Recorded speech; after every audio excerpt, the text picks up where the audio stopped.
even though, despite all of this attack and abuse and hatred thrown on Hinduism, Hindus are still the most life positive people around the globe with the lowest crime rates across all categories. And finally, we're going to be looking at how Kailasa is giving legitimacy and giving real Hinduism, providing a safe haven for Hindus around the globe.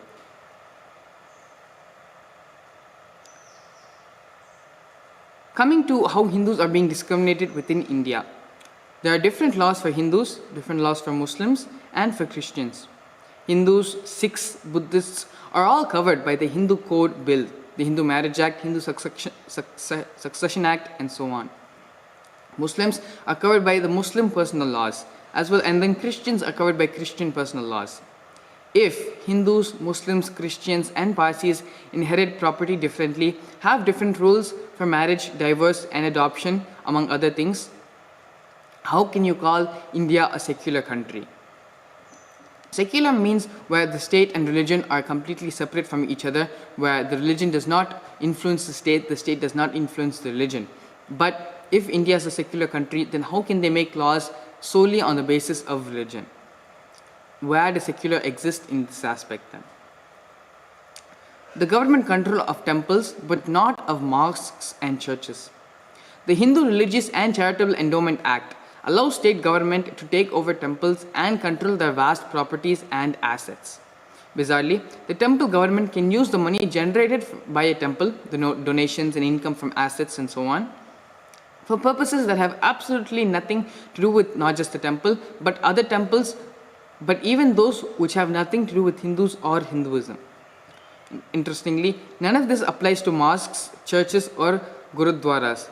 The government has no legal authority to take over the management of a non-Hindu place of worship. Again, if India is a secular country, how can India take control of only the Hindu religious institutions, Hindu temples, but not any other religious institution? Either, in case of being a secular country, either you take control of all or you take control of none. But as you can see, all secularism in India is a hypocritic secularism, where the secularism is secular only towards other religions but not towards Hinduism. Hindus are discriminated, Hindus are persecuted, and the temple property, temple and government, all of that is attacked, looted, and pillaged for its riches and so on, but none of these apply to mosques, churches, or any other religious institution within India. The government has usurped the control of Hindu temples. They have control over Hindu administration, control over the tax on income of Hindu institutions, control over the Hindu assets, control over even the rites and rituals, the rituals which are performed in Hindu temples, and they have control over any allied institutions. But you can see, as this graph represents very clearly, and this same control does not exist on any Christian institution or any Muslim institution. This control only has control over Hindu institutions. Are places of worship controlled by state government? Yes, in the case of Hindus, but not in the case of any other religion. Can more places of worship be brought under government control? Again, this is a yes for Hindus, but not for any other religion within India. Does government manage place of worship's finance? Yes for Hindus, but not for any other religion. Does government manage place of worship administration, including religious rituals? Again, Hindus, it's a yes. For other religions, they have no control. Can government dispose or sell place of worship assets? Yes for Hindus, but not for any other religion. Is place of worship income taxed? Again, this is yes for Hindus, but not for any other religion. Can government use place of worship income for other purposes? This happens in Hindu institutions and Hindu temples, but does not happen with any other religion. Do practitioners have a say in the management of place of worship affairs? This is no for Hindus. Hindus do not have a say in the management. They do not have a say in any administrative order in any of their temples. But this is the complete opposite when it comes to Muslims, when it comes to Christians, and when it comes to Sikhs.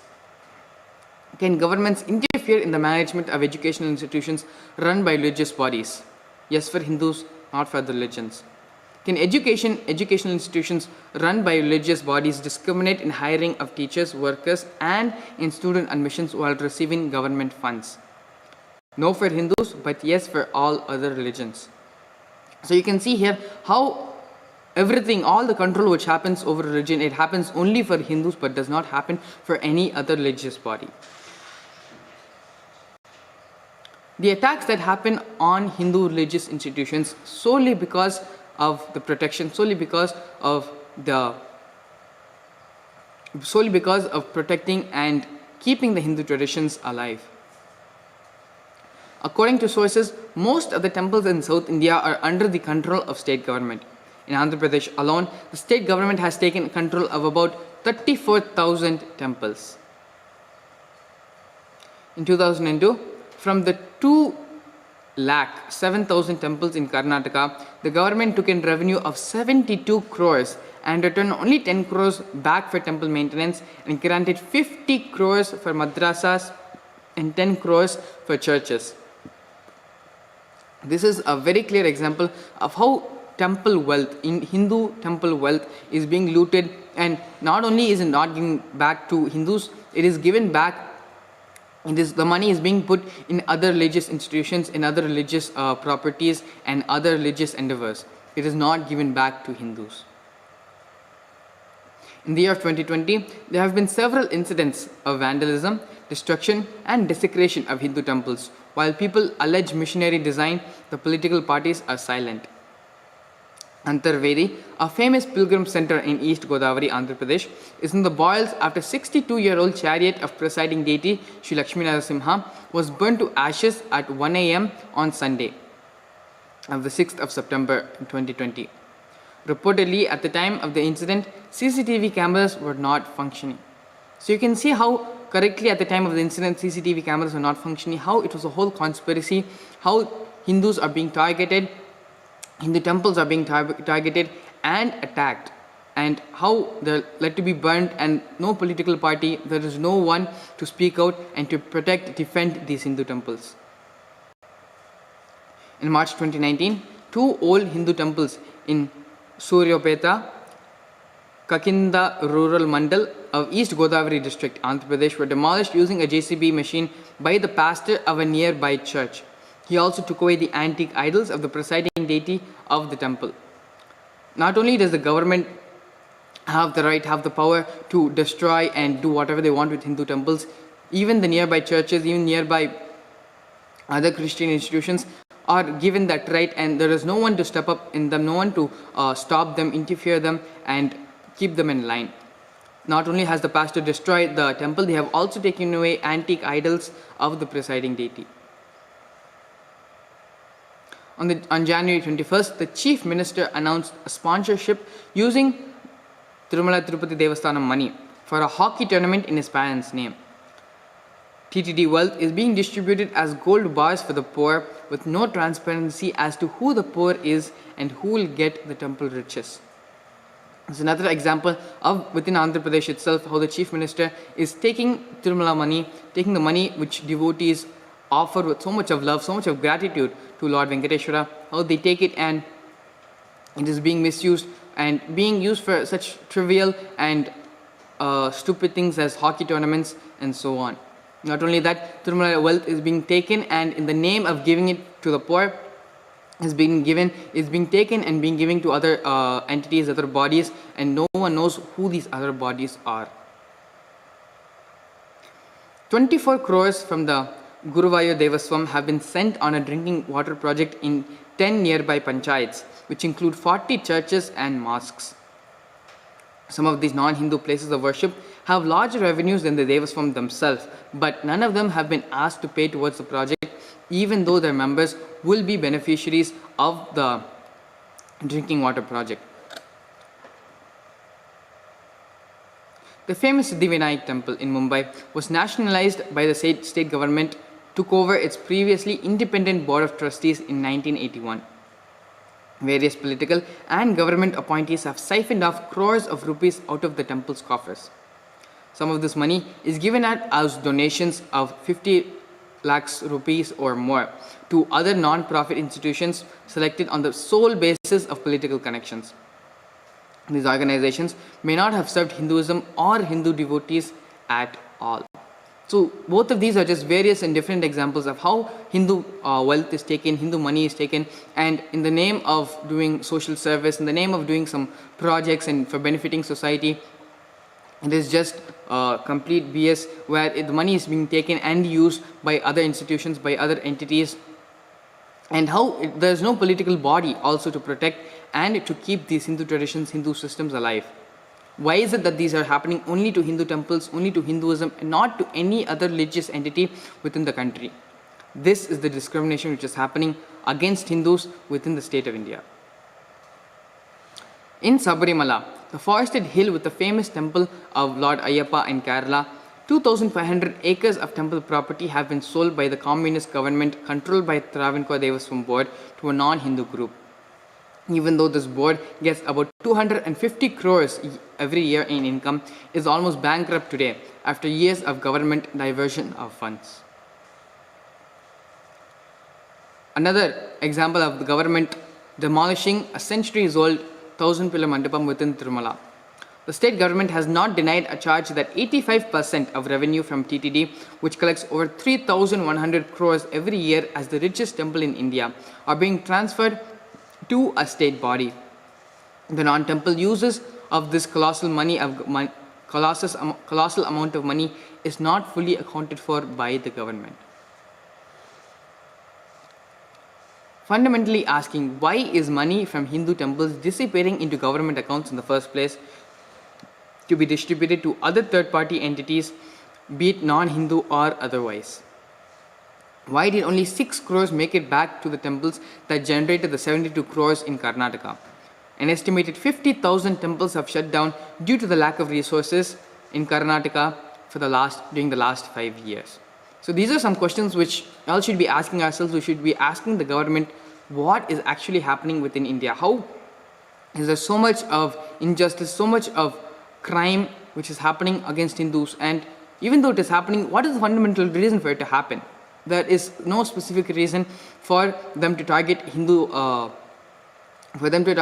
institutions, Hindu religions alone, but it's being targeted solely based on the discrimination of religion.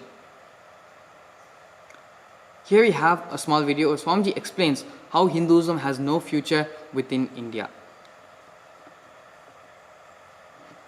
We need to build a large KAILASA ecosystem outside India with the protection, legal protection.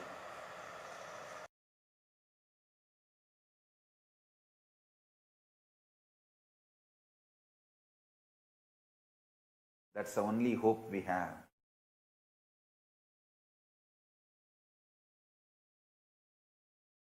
Already, KAILASA has signed a treaty with many nations.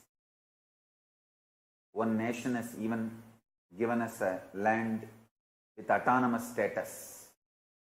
We can have our own internal administration, including law and order and judiciary. We are going to do it as per Hinduism, with a Hindu constitution. This is the only hope we have for the future of humanity.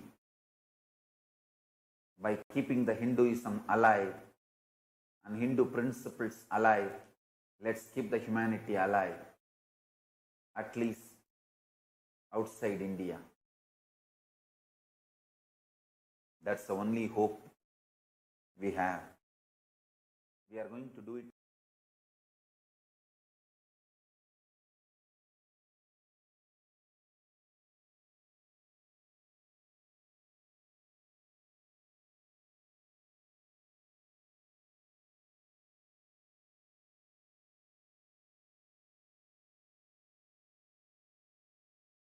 I will continue to do Tyaga,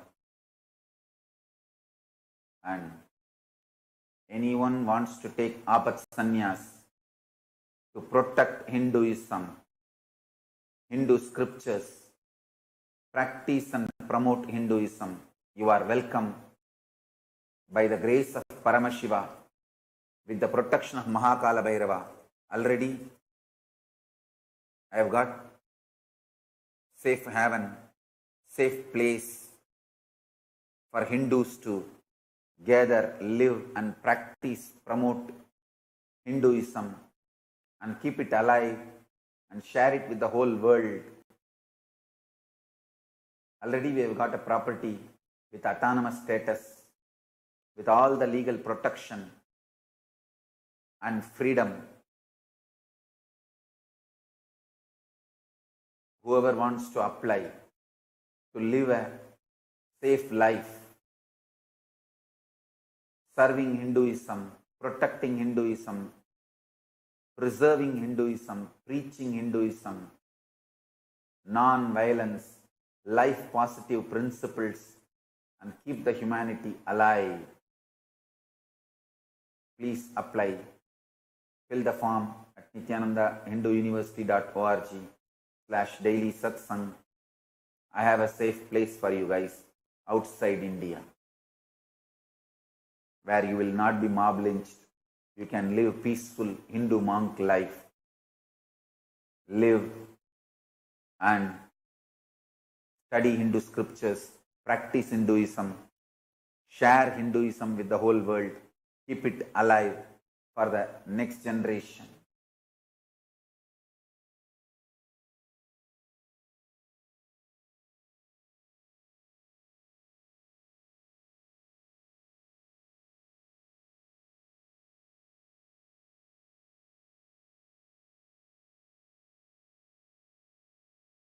If Hindus are thinking Hinduism is going to be treated fairly, or Hinduism is going to be kept alive in India, you are fool.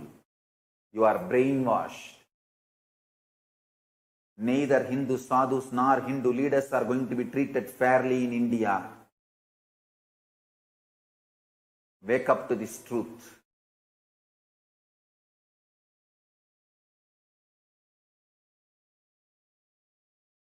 Even for telling this, I would have been arrested if I was available to Indian police.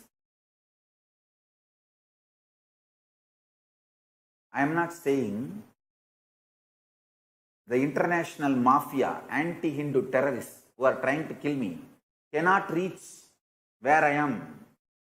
But I can be very sure of one thing. If they kill me, they have to face the law.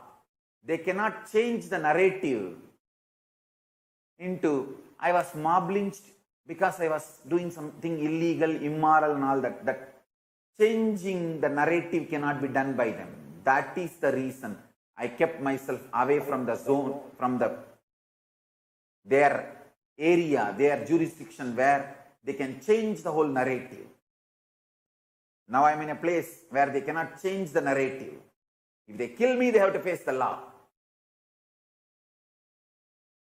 If they eliminate me, they have to face the law. They cannot do this changing the narrative. Oh, because of some illegal, immoral activity, antisocial activity, he got killed. You cannot do that narrative anymore with Nityananda.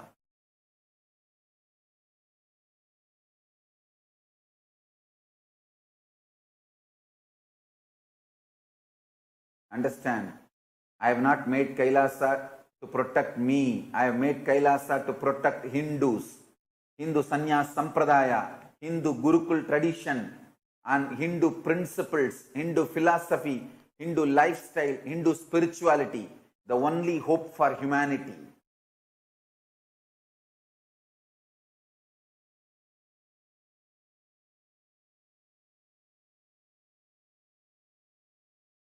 How they mob lynched my Yogini Sarvanyapita in Gujarat. The Sarvanyapita I made just for girls and women. How they mob lynched and destroyed the whole Sarvanyapita. Just see. Every day this is happening in India. But media twists and gives the absolutely different story.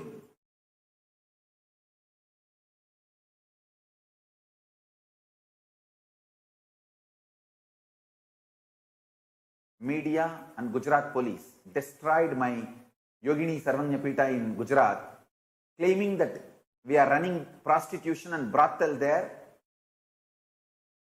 Now they don't have an iota of evidence. First of all, we are not doing that. Now they don't have iota of evidence, but they already killed, destroyed the whole ecosystem, whole Sarvanyapita. The ashram, the Sarvanyapita is destroyed. They will not be able to convict my sannyasis, my sannyasinis in court. They don't have evidence, but they are successful in destroying the Sarvanyapita. That's all they want, and they finished it.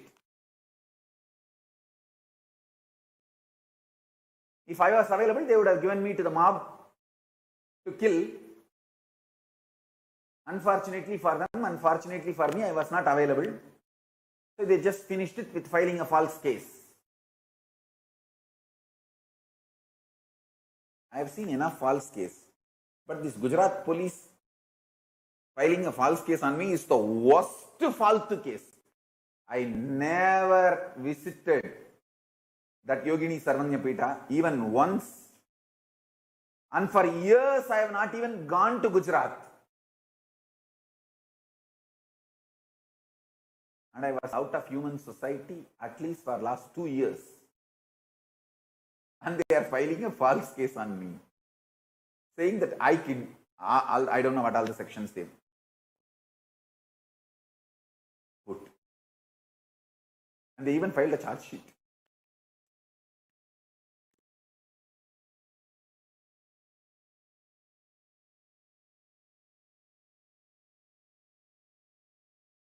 And still my sannyasinis are stuck in Gujarat without a place to live because of the bail condition that they cannot go out of Ahmedabad jurisdiction.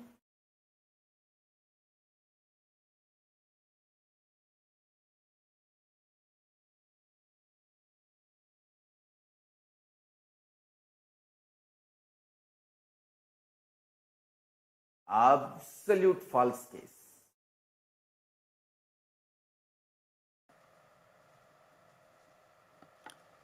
Yes. Swami explained multiple reasons why Hinduism is pretty much dead in India and how Hinduism does not have a future within this country. Now, next part of this segment, I'd like to go over a few facts and figures. We need to build and how Hindus are the most life positive, carrying the lowest crime rate among all categories. Despite this much of abuse, despite all the illegal discriminations which are happening against Hinduism, which are happening against Hindus solely based on the fact of the religion they practice, how even then Hindus are the most life positive, carrying the lowest crime rates among all categories. The least prison population is Hindus. Among the prison population, the increase in number of prisoners from Hindu community is the least. Rather, the number of Hindus in prison are decreasing. Religious affiliation of inmates in US prisons as reported by prison chaplains in 2011. And you can see here, Hindus is less than 1% at 0.20% is of Hindus are in inmates of US prisons. And although Hindus are 2% of the US population, they are less than 0.2% of the prison population. The statistics in the United Kingdom, as per the government report in the UK, although the Hindu population there is 2% of the total population, Hindu constitutes only 0.4% of the prison population. Again here, Hindus are the lowest prisoner population within the United Kingdom. As per the official Indian Government National Crime Record Bureau in 2014, Hindus committed the least crimes and were least likely to be under trials and convicts. And you can see here the numbers. Hindus are the lowest in in the prisoner population in India itself. Hindus also carry the least diverse rate within the Hindu community. Hindus have the lowest diverse rate of any group, where only 5% have been diverse. And the highest number of postgraduates. Nearly half of the adult Hindu population in the US, 48%, have obtained postgraduate education over and above earning a college degree. In comparison, only about 1 in 10 of the overall adult population has obtained a postgraduate education. Hindus are less likely to be substance abusers. Adults from the Asian or Asian British or Chinese and other ethnic groups generally have the lowest levels of drug use. Levels were similar among these, identifying as Asian Indians, Asian Pakistan, Asian Bangladeshi, Chinese, and so on. 16% of the companies are headed by Hindu CEOs. Some of them are well-known companies such as IBM, Google, Microsoft, MasterCard, Nokia, and so on. Hindus, as the statistics say, 16% of Fortune 500 companies are headed by Hindu CEOs.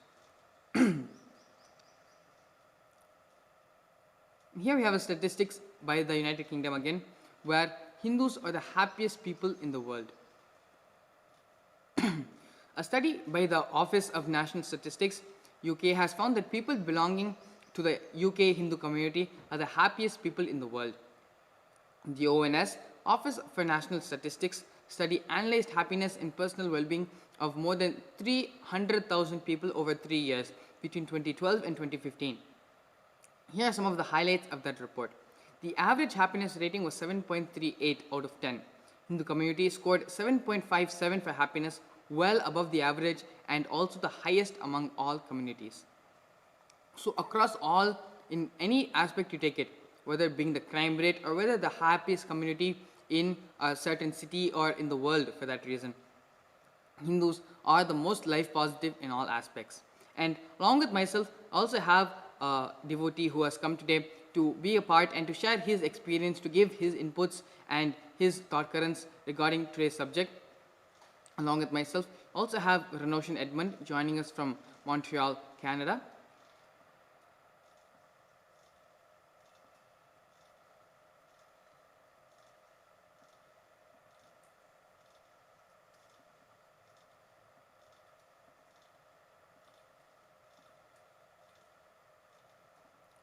Sorry for the technical glitch. Along with myself, I also have Renoshan Edmund joining us from Montreal, Canada. Thank you so much, Renoshan, for coming today and being a part of this segment. So now, Renoshan, you can go ahead and introduce yourself. And after introducing yourself, you can share your take on the discrimination which is happening in the East, the discrimination which happens solely based on religion and how Hindus are being persecuted just on the fact of religion. So, Renoshan, you can go ahead and you can introduce yourself. Please go ahead. Yes, good time, everyone. My name is Renoshan, and I'm born in Montreal, Canada, and now living in Toronto, Canada. And yes, I've known Swamiji since around 2013.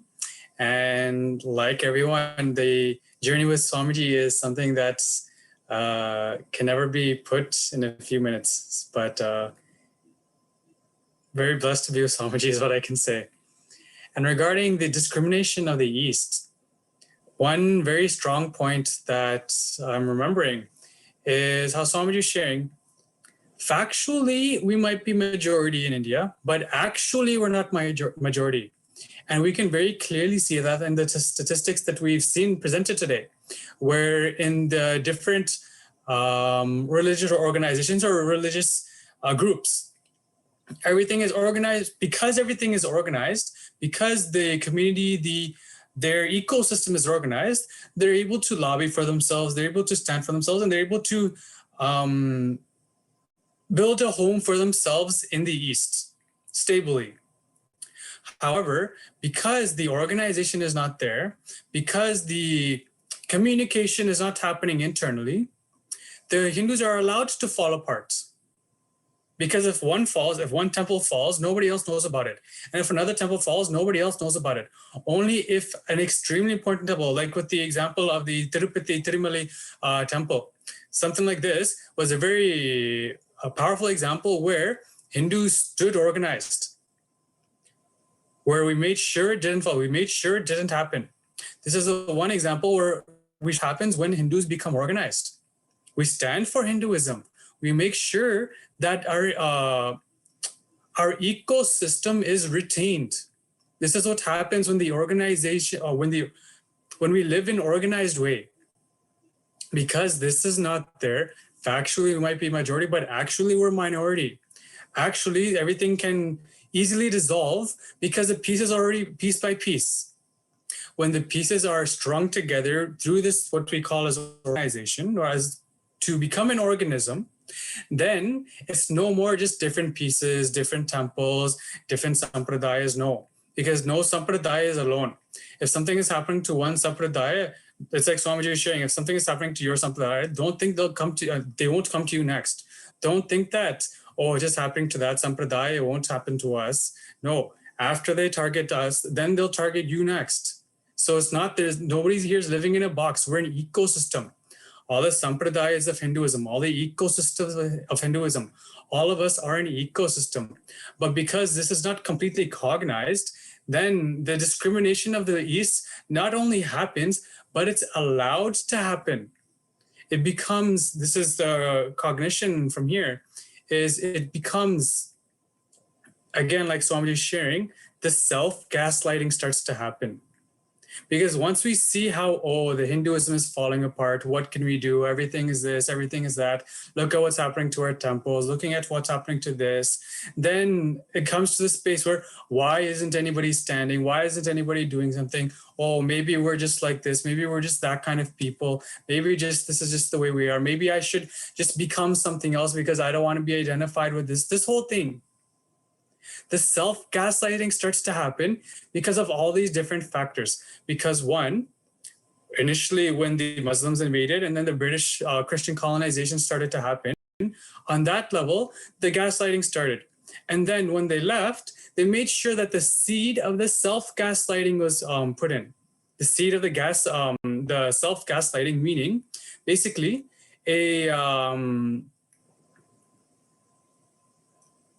basically a British colonizer in brown skin leading the new independence.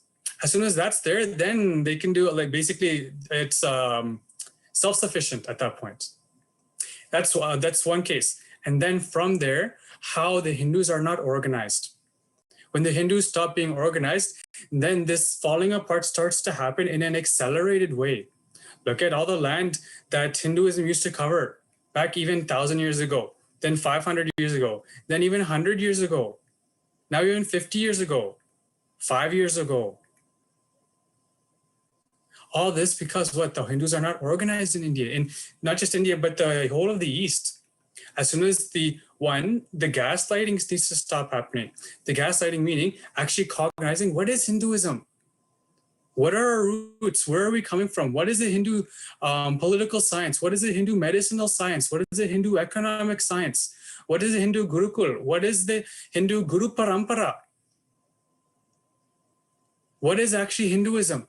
When this is cognized, then automatically we start to see how much we actually have. No more the gaslighting starts to happen because, hey, Hinduism is actually such a rich lifestyle. There's no more of this beating yourself down. Now you start looking for a solution. You start looking for, okay, let's see how to become more life positive, how to become more contributing. And as soon as the more contribution starts to happen, then more and more, this is what Hinduism is. Hinduism stands for Hinduism, but Hinduism stands for Hinduism only when the Hindus cognize what it means to be Hindu. So this is the main cognition here, where when it comes to the discrimination of the East, it comes down to this thing of factually we might be majority, but actually we're not majority because we're not organized. This is one. And two, the self-gaslighting. And what I'm feeling is a solution for both of these is actually seeing what is real Hinduism, having a space where you can actually authentically learn what is the real Hinduism as it is. See what Hinduism is, see what Hinduism has to offer. Because all over the world, like the recent statistics we're seeing, all over the world. We're the happiest, we're the most stable relationships, we're the wealthiest, we're the most contributing in an organic way. We never interfere with the country's economics, politics, or anything like that. No. With the way their countries and economic policies are, we contribute in an organic way in tune with their environments. So this is one unique thing about Hindus. And as soon as we start to cognize this, as soon as we start to cognize, hey, there's something about Hinduism, there's something about the Hindu DNA, there's something. Just that curiosity will awaken something. So this is my take on this topic for today of the discrimination of the East that's happening today and how the downfall of Hinduism is happening, but also how we can bring solution to Hinduism through Kailasa. Thank you. Yes, thank you so much, Roshan, for sharing such a beautiful way, beautifully explaining how Hindus, even though being persecuted so much, are the most contributing people on the planet. And actually, this actually leads me into the next part of today's segment of why Kailasa is needed. Kailasa is a macrocosmic ancient Hindu civilizational nation, which does not put importance on territory alone, whose vision is living enlightenment for all of humanity. Kailasa's mission is to share with today's world the practical applications of the greater science of Hinduism, including reviving the Hindu cosmic principles, Hindu cosmic physics, Hindu alchemy, Hindu cosmology, Hindu biology, Hindu mathematics, power manifestation science, as revived by the Supreme Pontiff of Hinduism. Now, the Supreme Pontiff of Hinduism, what has he contributed to the world? Swamiji has created the world's largest Hindu university, the Nityananda Hindu University, as per the number of faculties, number of students, number of courses, and number inspired by the Supreme Pontiff of Hinduism, with 20 million enrollments and 7,000 plus courses with extended campuses in 150 different countries. Nityananda Hindu Library is collecting, organizing, preserving, time capsuling, decoding, spreading, and reviving 20 million source books on Hinduism. The Supreme Pontiff of Hinduism is also revered as a teacher of Hinduism, most prolific, most viewed, read, and watched. Authored 300 books and 10,000 articles in 3 languages, English, Tamil, and Sanskrit, which are all translated into 50 different languages with over 1,000 titles. Over 20 million copies, books, and articles sold, read, and downloaded, over 10,000 hours of discourses, over 1 billion views on social media, and a respected commentator on the sacred scriptures such as Upanishads, Bhagavad Gita, Shiva Sutras, Yoga Sutras, Ashtavakra Gita, Jain Sutras, and so on. The Supreme Pontiff of Hinduism is also honored as a leader of Hinduism, the most awarded, internationally recognized Hindu leader. The Supreme Pontiff of Hinduism has also been acclaimed as one of the top 100 spiritually influential living personalities by Watkins Mind, Body and Spirit magazine. Reviver of 10 ancient Hindu sampradayas, including the Rudrakanyas, Rudras, Rishis, Rishikas, Bhairavas, Bhairavis, and Sannyasis. Establisher of the largest Hindu university in the world with satellite campuses in 110 countries. Establisher of 1,000 plus Kailasa enlightenment ecosystems. The founder and reviver of over 100 different serving epitomes. Collector of the largest Hindu library with over 1 million books, 1 million palm leaf scriptures in over 20 million digital books. So these are just the tip of the iceberg, a few of the many contributions which the Supreme Pontiff of Hinduism has given to the world. And it is because of all these contributions, because of this great work the Supreme Pontiff of Hinduism is doing for the world, is doing for the sake of Hinduism. He has been persecuted viciously and persecuted continuously for doing this spiritual work. And it is for this reason Kailasa has been created. It is created for and offers a safe haven to all the world's practicing, aspiring, persecuted Hindus, irrespective of race, gender, sect, caste, or creed, where they can peacefully live and express their spirituality, arts, culture, free from denigration, interference, and violence. To keep the science alive and to continue this great contribution to humanity, Kailasa needs to be created and supported for the benefit of humanity. To learn more about how you can support the world's only Hindu nation, you can send an email to contact@kailasa.org, or you can visit the website kailasa.org. And so, this presentation mainly to come to this conclusion why Kailasa is needed. Hindus are the most contributing community, the most contributing life positive people in the world. And despite everything Hindus have offered to the world, Hindus are discriminated based on religion, they are being persecuted, and our religious institutions, our religious entities, temples, gurukuls are being targeted by governments, by Hindu-phobic entities, and there's no one body, there's no one to stand up for them and to give them legitimacy, to give them protection. And it is for that purpose the Supreme Pontiff of Hinduism has revived and created the only Hindu nation, Kailasa. So, with this, we enter into the next segment of today's pre-satsang segment, is the auspicious Vaidishwara Bhava Samaya Darshan, which is going to be taking place today evening, 6:30 p.m. Indian Standard Time. And so the Vaidishwara Bhava Samaya Darshan is Bhagavan Paramashiva, the Supreme Pontiff of Hinduism, the Nijavatara, radiates and expresses the energy of Vaidishwara, going into the bhava of Vaidishwara, the healer of the entire world, and blessing all the devotees, all the disciples, and everyone who's watching this darshan through YouTube, Facebook, or through the Nyana. Everyone witnessing this darshan, blessing with them with the ultimate health in their life. On this day of tuberculosis, where the UN is officially recognizing this day as the World Tuberculosis Day, Supreme Pontiff of Hinduism is going to be coming down and going to be giving us the darshan of Bhagavan Paramashiva in the form of Vaidishwara. So please don't forget, don't miss today evening, where the Supreme Pontiff of Hinduism will be coming with us live and will be gracing us in the form and the bhava of Vaidishwara. You can join in from 6:30 p.m. Indian Standard Time for this auspicious darshan.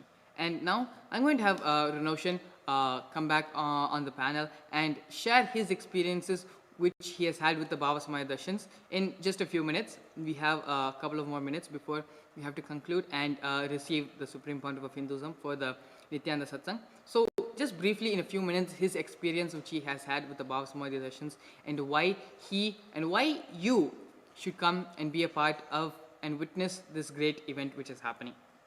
Ranoshan, you can go ahead and share your experience and reasons why people should come today and experience the Bhava Samaya Darshan. Please go ahead. Yes, thank you, Maharaj.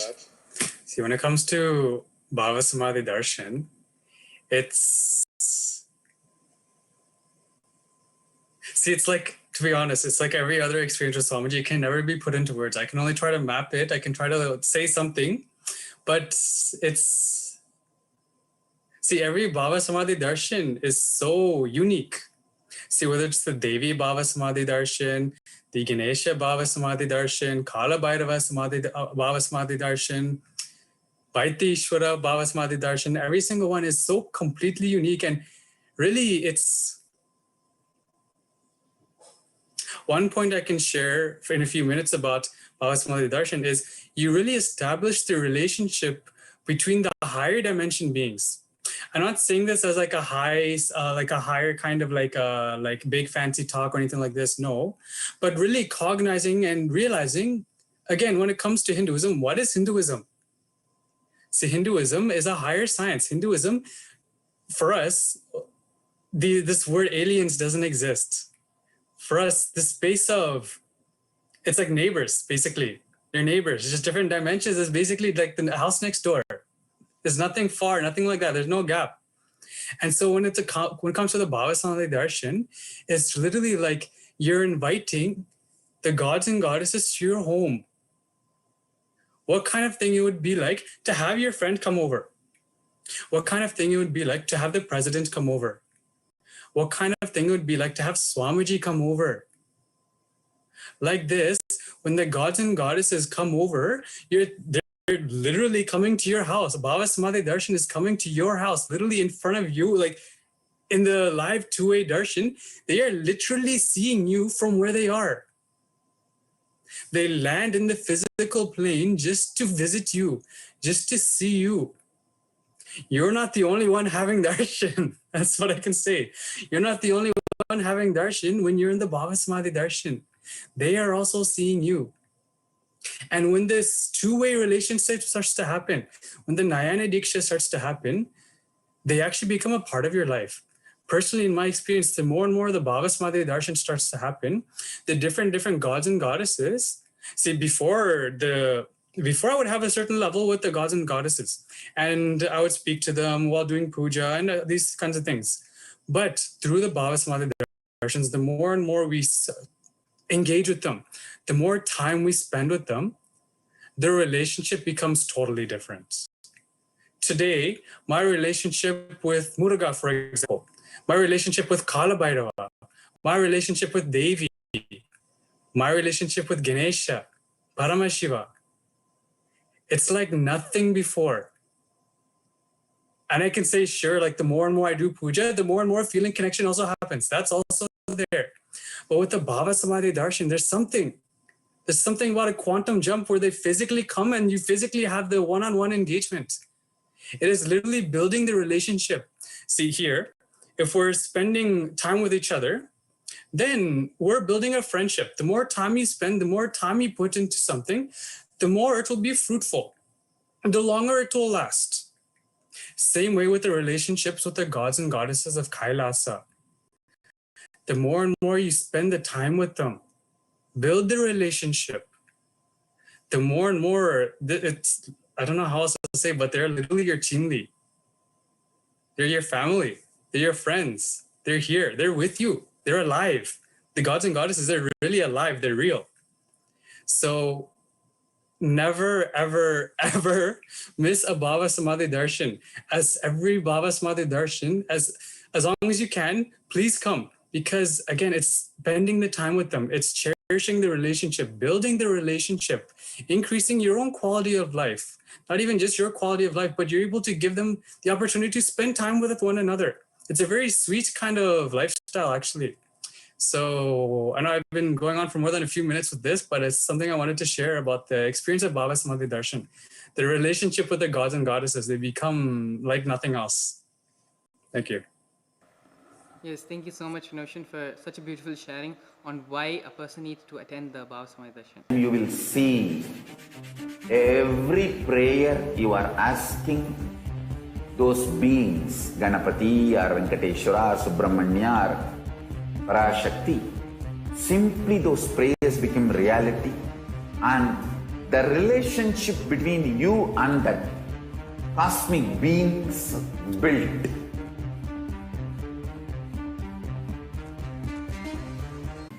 By third time, fourth time you will see,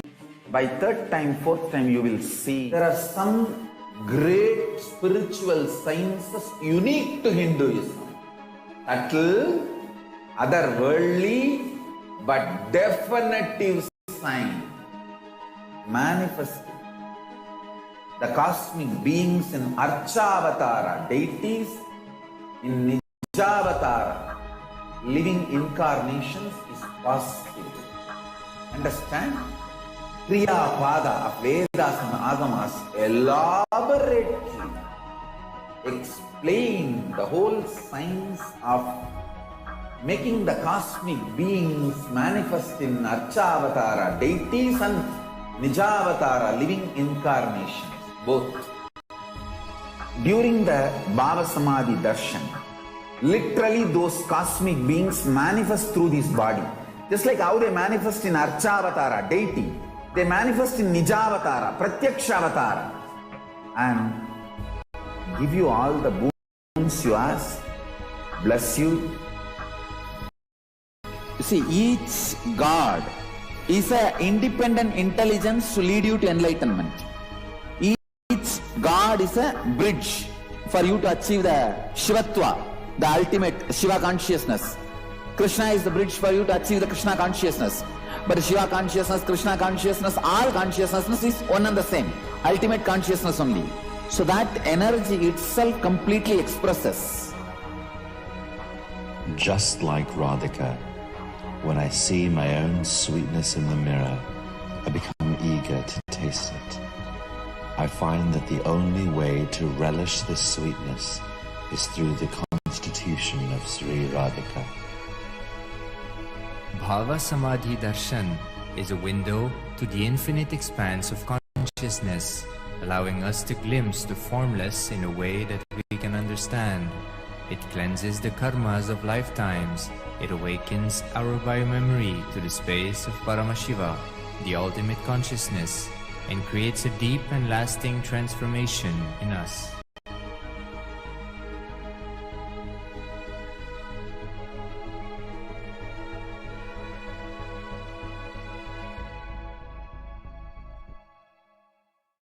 There are some great spiritual sciences unique to Hinduism.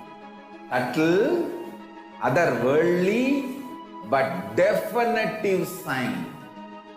Manifesting the cosmic beings in Archavatara, deities in Nijavatara, living incarnations is possible. Understand?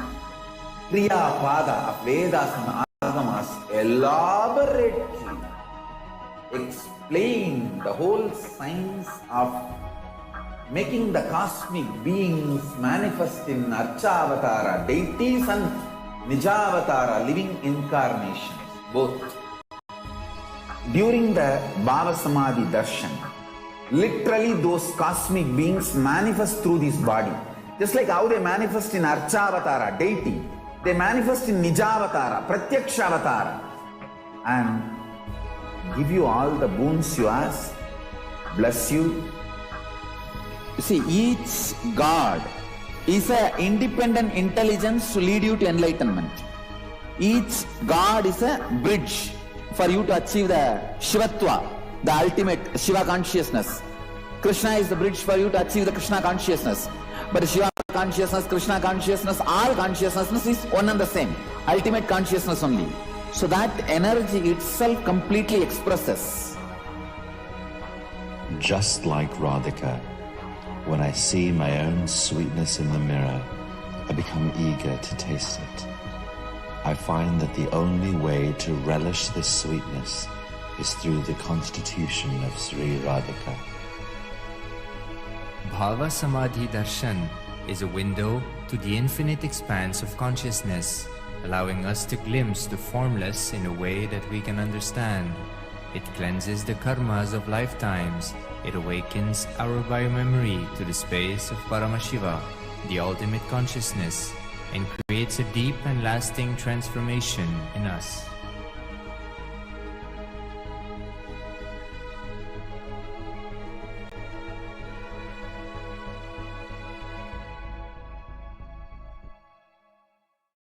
There are some great spiritual sciences unique to Hinduism. Subtle, otherworldly, but definitive sign. Manifesting the cosmic beings in Archavatara, deities in Nijavatara, living incarnations is possible. Understand? Kriya Pada of Vedas and Agamas elaborately explain the whole science of making the cosmic beings manifest in Archavatara, deities and Nijavatara, living incarnations, both. During the Bhava Samadhi Darshan, literally those cosmic beings manifest through this body. Just like how they manifest in Archavatara, deity, they manifest in Nijavatara, Pratyakshavatara, and give you all the boons you ask, bless you.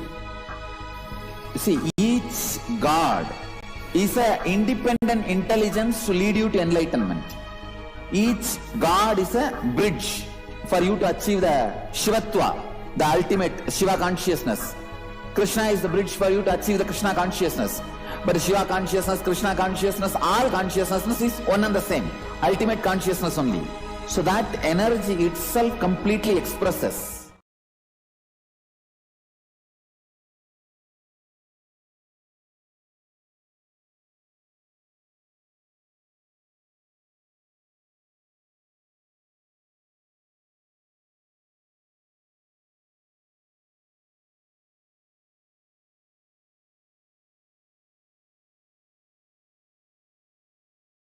Connecting with the divine with your eyes closed is meditation. Connecting with the divine with your eyes open is darshan. Come, let us all now move from meditation to darshan. Slowly, very slowly, please open your eyes.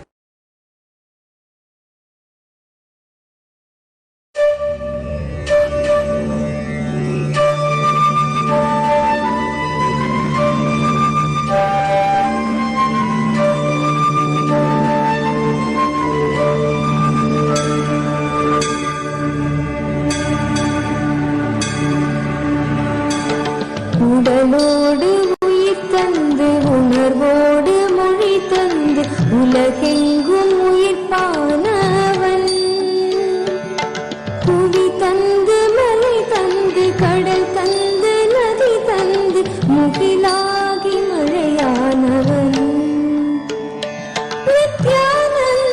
நித்யானந்தவயமானவன் நித்யானந்தவயமானவன்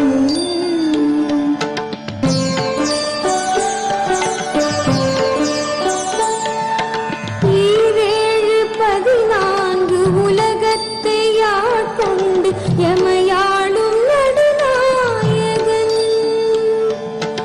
இதமான தென்றலாய் இடியோடு மின்னலாய் புவி மீது புயலானவன் நித்யானந்தவயமானவன்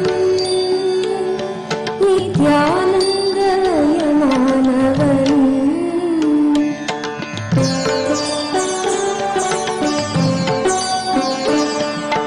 முதலாகி முடிவாகி மூச்சாகி பேச்சாகி முத்தமிழ் வித்தானவன் முளையாகி இலையாகி பிஞ்சாகி காயாகி பிரபஞ்ச கனியானவன் நித்யானந்தவயமானவன் நித்யானந்தவயமானவன்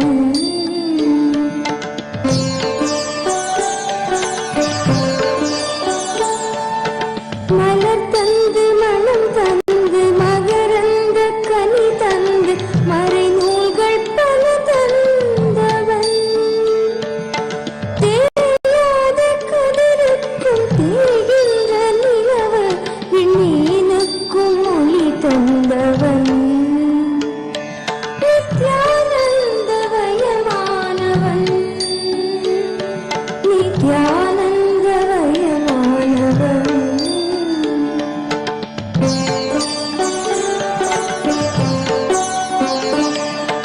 வானத்தின் மீதேறி நிலவென்னும் ஸ்ரீதேவி பூமிக்கு வந்து விட்டாள் சுடராக திருநின்ற திருவண்ணாமலையூரில் நித்யானந்த கோலம் கொண்டாள் நித்யானந்தவயமானவன் நித்யானந்தவயமானவன்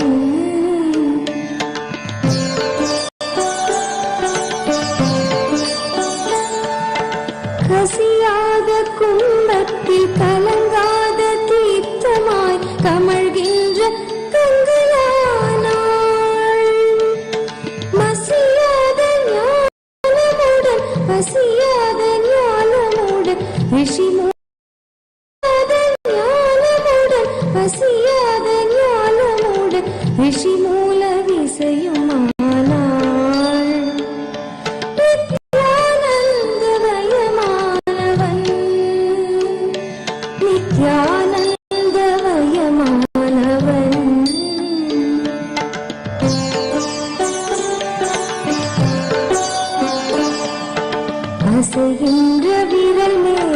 கலைவாணி மடி மீது இசைகின்ற வீணையானாள். அசையாத மனதுக்குள் அம்பாளின் இசையாக ஆனந்தம் தரும் முனையானாள். நித்யானந்தமயமானவன், நித்யானந்தமயமானவன்.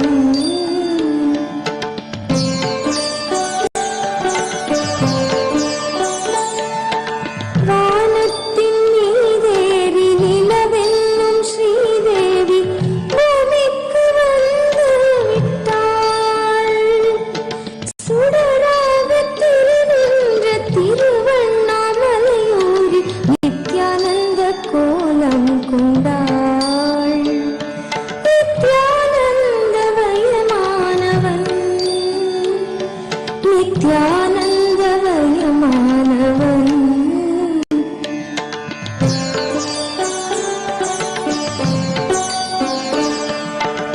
ஓம் என்று சொன்னாலும் உலகென்று சொன்னாலும் உயிரென்று சொன்னாலும் நீ,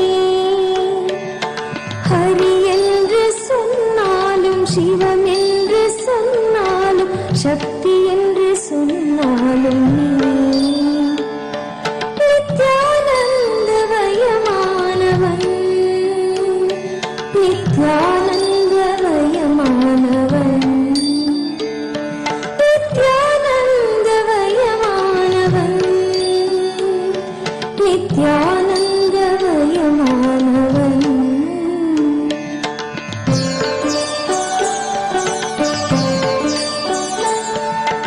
எதுவாக பார்த்தாலும் அதுவாக தெரிகின்ற அற்புத திருக்கோலம் நீ. குருவாக பணிவோர்க்கு பொற்பாதம் தருகின்ற கற்பக கருவூலம் நீ. நித்யானந்தமயமானவன், நித்யானந்தமயமானவன். நித்யானந்தமயமானவன், நித்யானந்தமயமானவன்.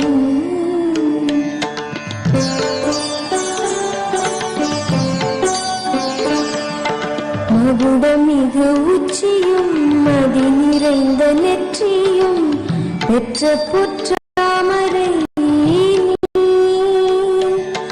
தேவார மகிமையும் திருவாசக பெருமையும் திருக்குறள் அருமையும் நீ.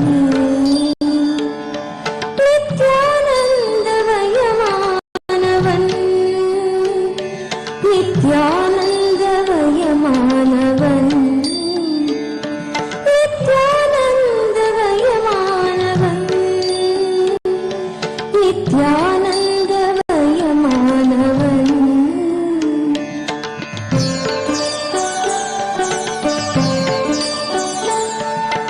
இமயத்தின் உச்சியை உதயத்தின் காட்சியை இதயத்தால் தொட்டவன் நீ.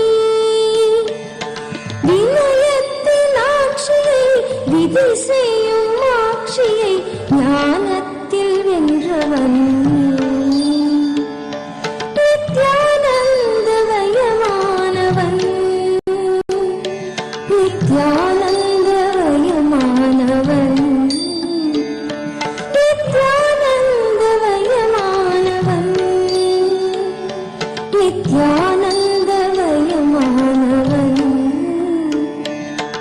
உடலோடு உயிர் தந்து உணர்வோடு மொழி தந்து உலகெங்கும் உயிர்ப்பானவன்.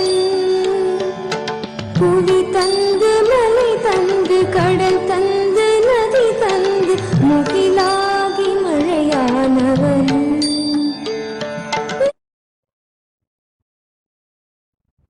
ஓம் நித்யானந்தேஸ்வர பரமசிவ சமாரம்பாம் நித்யானந்தேஸ்வரி பராசக்தி श्रीमद्यामाम् अस्मदाचार्यपर्यन्ताम् वन्दे गुरुपरम्पराम्.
I welcome you all with my love and respect. I welcome all the devotees, disciples, Samajis, Satsangis, Sri Mahants, Mahants, Tanidar Kotari, visitors, viewers, everyone sitting with us all over the world.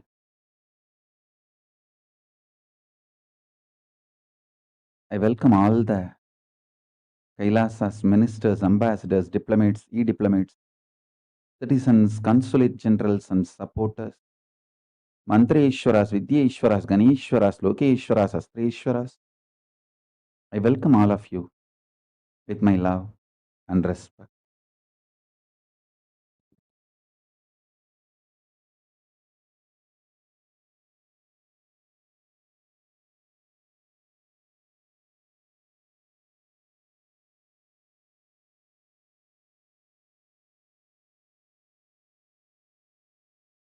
Paramashiva's message directly from Kailasa. Listen. The cosmic reality, whether it is the great revelations about the vertical time zones or about the existence of Paramashiva or about the 5 phases, PHASS, SES, PHASES, phases of Paramashiva.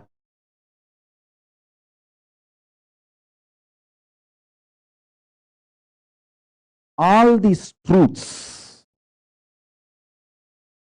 again and again cognizing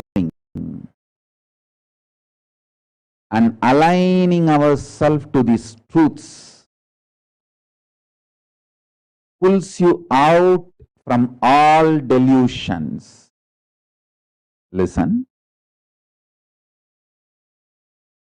Today, Paramashiva is giving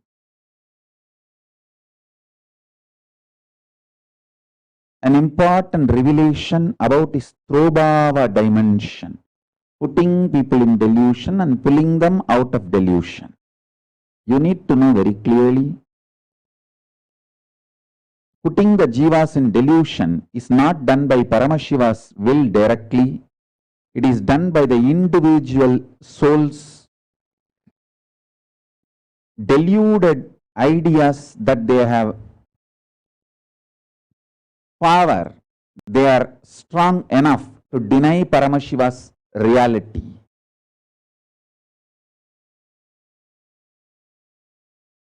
Only pulling out of delusion, pulling the individual souls out of delusion, Paramashiva does. So now he is explaining the science of pulling people out of delusion. Listen to this.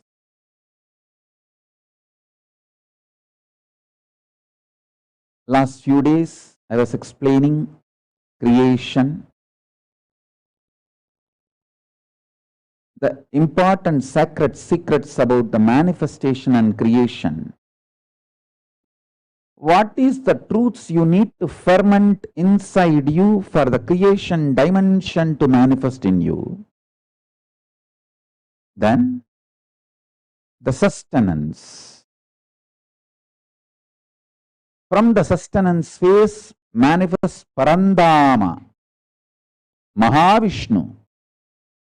From the creation phase manifests Parabrahma, Brahma, the creator. From the sustenance phase of Paramashiva manifests the Parandama, Vishnu, Mahavishnu. From the phase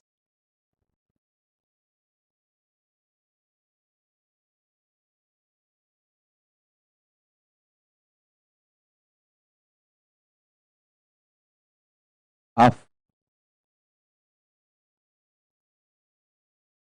rejuvenation of Paramashiva manifests Rudra, Maharudra. From the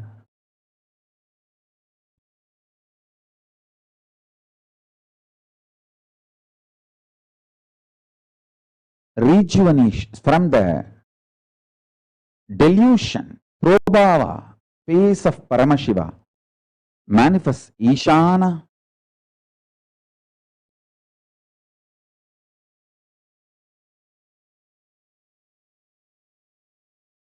From the liberation phase, PHASES, manifests Sadashiva. The Anugraha phase, liberation phase, manifests Sadashiva. Whether the reality of Paramashiva's existence or the reality about the 25 states of consciousness or the reality about the vertical dimensions or the various cosmic truths, when you hold them again and again,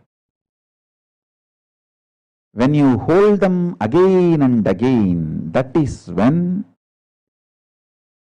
you get out of delusion. Sincerely, authentically,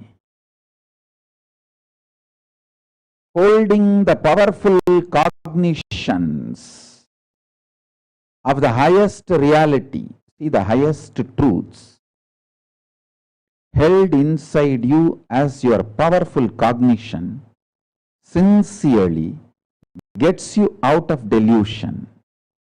Understand?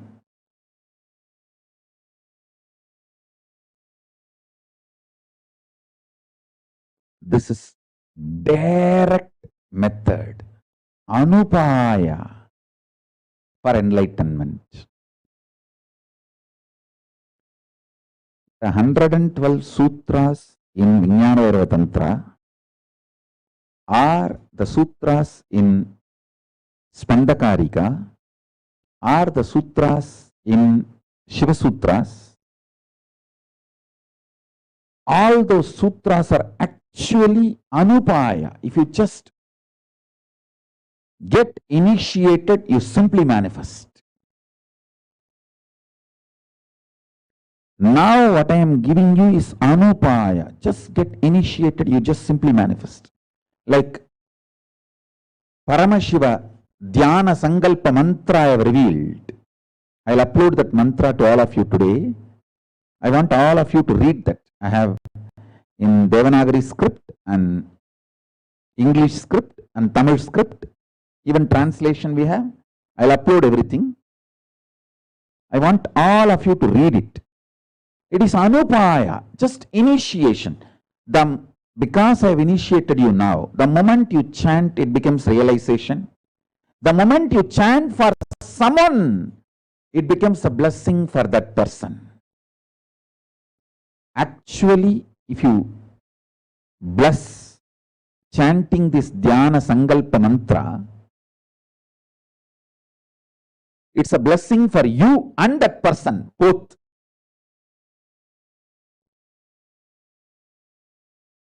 I wanted to start this ajapa, unbroken chanting of Paramashiva Dhyana Sankalpa mantra from today.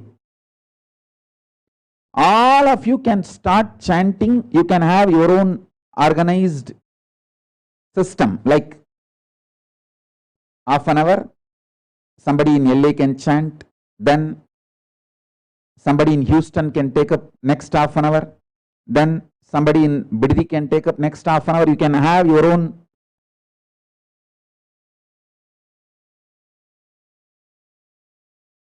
team. I am appointing Sri Shantapriya and Ma Shantapriya and Indu Priyal from Chennai. These three will coordinate. Indu Priyal from Chennai, Sri Shantapriya, Ma Shantapriya from Salem. These three will coordinate this project. I want 24/7 this Dhyana Sankalpa mantra to be chanted.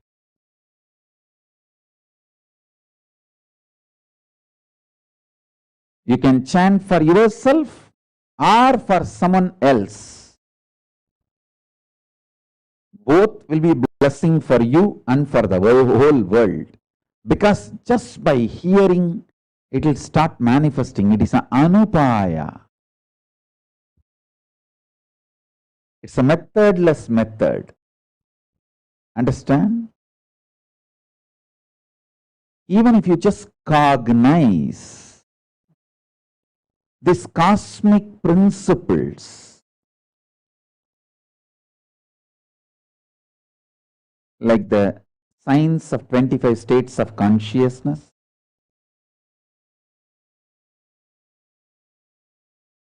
or the PACES, PHACES, PACES of Paramashiva, 5 different PACES of Paramashiva, are the vertical time zones, the different dimensions of the universe. Any of these truths,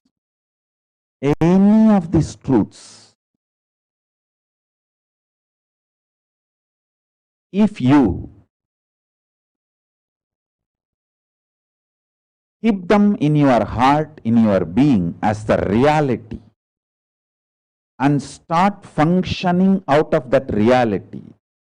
Few days before I explained, you should function from the reality you are Paramashiva, not because any utility value you will get, because you are Paramashiva is the truth. That's the reality. Whether you realize it or not, decide to realize it or not, feels overwhelmed by it or not, feels cool about it or not, the truth is the truth is the truth and does not change.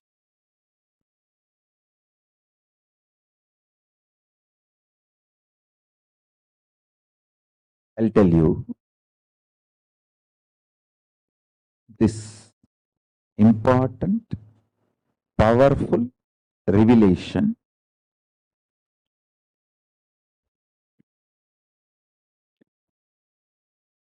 The science of space.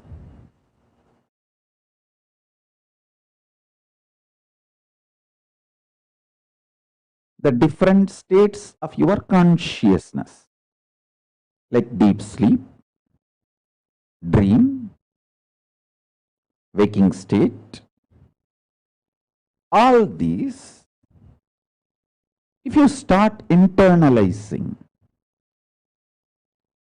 you will realize time is directly dependent on the state of consciousness you exist. Even if you have 100 years of life for your body, chronological time 100 years, but you are soaked in deep sleep state. What is the use of that 100 years? It's like you will be lying, vegetating in coma state. So as far as your consciousness concerned, time does not exist. It's like Ahalya, how she is turned into a stone in Ramayana.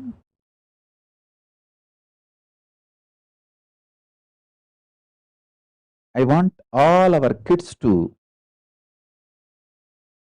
watch and thoroughly understand Ramayana and Mahabharata. Very nice TV serials have come nowadays.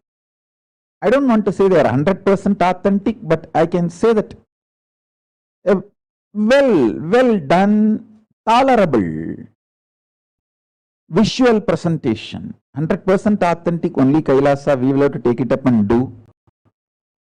I am planning for 3 serials, one on Ramayanam, one on Mahabharatam, and one on Thiruvilayadar Puranam. Thiruvilayadar Puranam and 63 Nayanmar's life. Thiruvilayadar Puranam and 63 Nayanmar's life, both. If we have to expect 100% authenticity, only we will have to do. But as on now, the NDTV's Ramayanam and this recent Mahabharatam, they were presentable, or I can say the tolerable, authentic version. So for beginning, this is okay, understand, because Ramayanam and Mahabharatam, if you learn sincerely, internalize, almost all the major truths you will be introduced. All the major principles of Hinduism will be introduced to you. All the cosmic truths will be introduced to you. Understand? You can see how the statism is a delusion if you understand Ramayana and Mahabharata. Hindu civilization was never dependent on statism. It never gave you the false idea. The statism and nationalism can replace the cosmic truths. No. Hinduism was always civilizational nation. Statism repackaged in the name of nationalism cannot replace the cosmic science called Hinduism. I want the Hindus to understand it. I am also warning the Hindus. I am not against statism and nationalism. I want to make it very clear. I am not against any statism or any nationalism, but don't get deluded. Statism or nationalism is a replacement for Sanatana Hinduism, the cosmic science called Hinduism. Just because I revealed this truth, many people have started harassing me. Harassing me, trying to silence me, cannot silence the cosmic truth. By burning a bamboo, you can't stop the flute sound.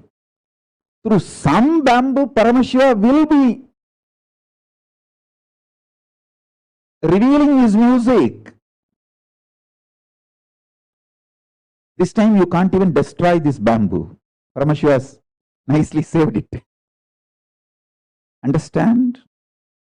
I am only warning, O Hindus, don't get cheated, deluded. Statism repackaged in the name of nationalism cannot replace the cosmic science called Sanatana Hinduism. That is why I insist on one thing: the hope for preserving, protecting, reviving Sanatana Hindu Dharma in its pure form.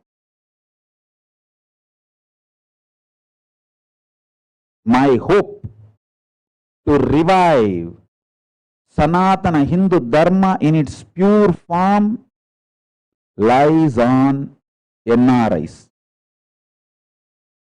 Hindus who are living outside India. Only you can understand Sanatana Hindu Dharma is cosmic science. You cannot replace statism repackaged, nicely branded as nationalism, cannot be a replacement for cosmic science called Hinduism. Sanatana Hindu Dharma is a cosmic science. I wanted to make it again clear statement. I am not against any statism. I am not against any nationalism. But I wanted to make it very clear. Statism and nationalism cannot be equated to the great cosmic science called Sanatana Hindu Dharma. To reveal the truths of Sanatana Hindu Dharma as it was and as it is and as it will be, I revived this KAILASA. At least in some one corner, the truth should be kept alive as it is. I am sitting, constantly revealing the ultimate truths as it is, taking all the risks. Listen, if I just decide to compromise on the truth and say, okay, Sanatana Hindu Dharma, cosmic science is almost okay to be equated to nationalism and statism. And even if I just kept quiet, without revealing this truth so clearly, they would not have persecuted me. They would not have tried to assassinate me. They would not have tried to kill me.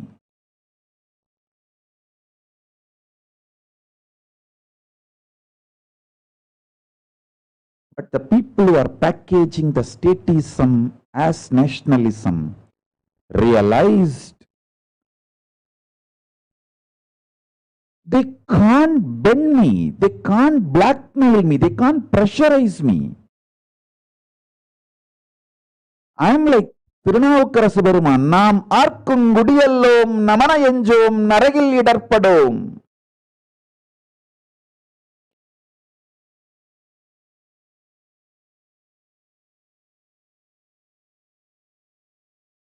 Standing with the truth as it is.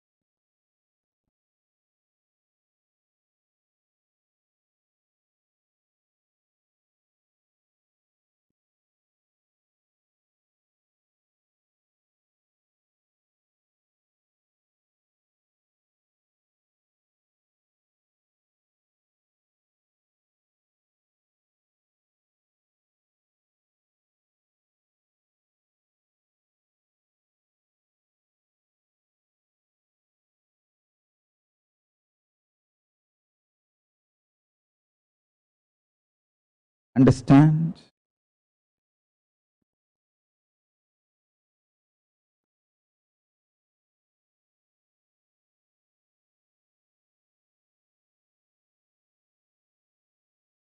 I have lost too many things.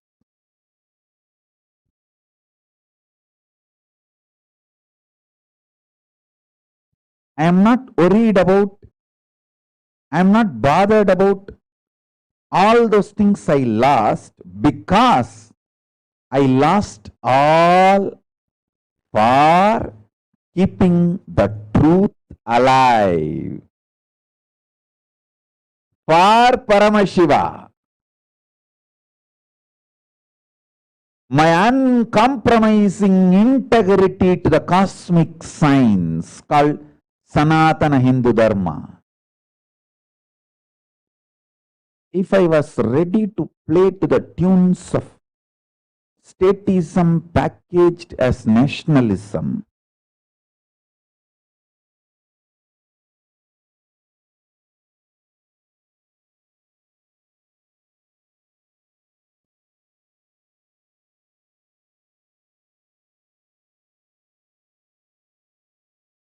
I would have had everything, but not the truth. I was very clear. I am very clear. I will live for Paramashiva. I will be absolutely integrated to my intimate, chaste relationship to my Guru, Arunagiri Yogishwara. No question of compromising. No question of compromising on the truth.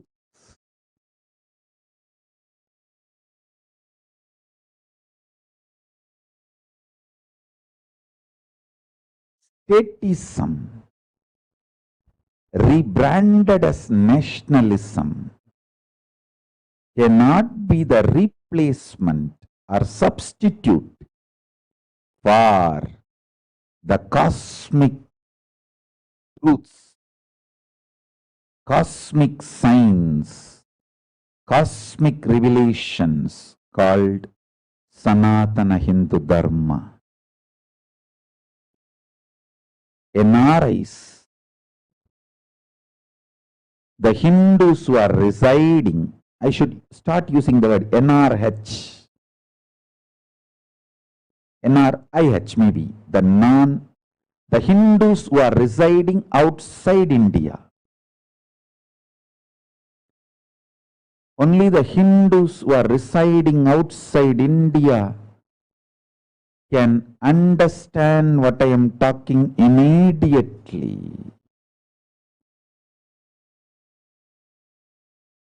It is on the Hindus who are residing outside India my hope lies. That you will all keep the pure Hinduism as it is, without mixing it, diluting it, or compromising it with any statism packed in the form of branded as nationalism. I am not against statism and nationalism,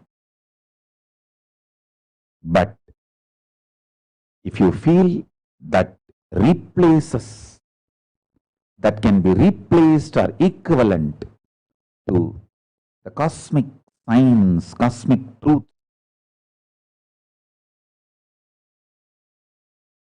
Sanatana Hindu Dharma, Hinduism, you are deluded. Please understand. Don't fall into the delusion that cosmic truths, Sanatana Hindu Dharma, can be replaced by any statism or nationalism.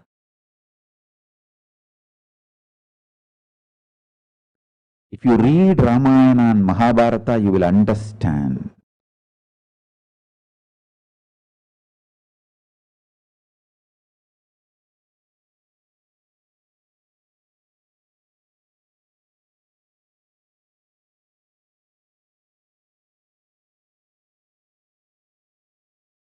Even Bhishma finally ended up to the side of statism, not to the side of cosmic truths.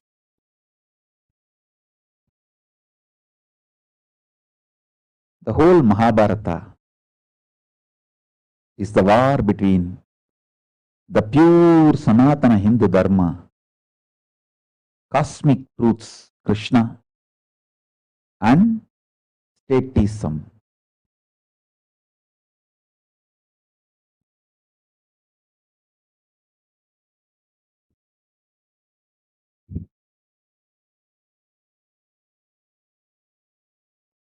If you understand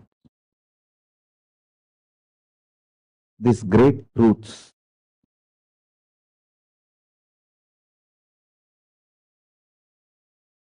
you will understand why I am creating Kailasa. I can see the way you all respond, how each one of you are excited about the subject I am talking. I know Ramesh Ramani wants more details, more revelations from me. He is enjoying every word I am uttering. I know how the Peter Bloomfield is jumping. I know seeing every face. Akhil Kodali, literally drinking me. Every word I am uttering is drinking me.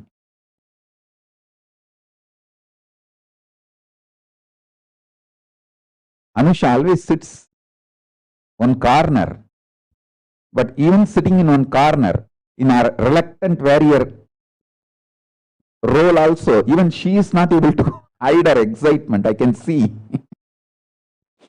how each one is excited about the truths I am revealing. The way the Shrikant is responding, I know all of you are, God, exactly Swamiji is framing the right words and revealing.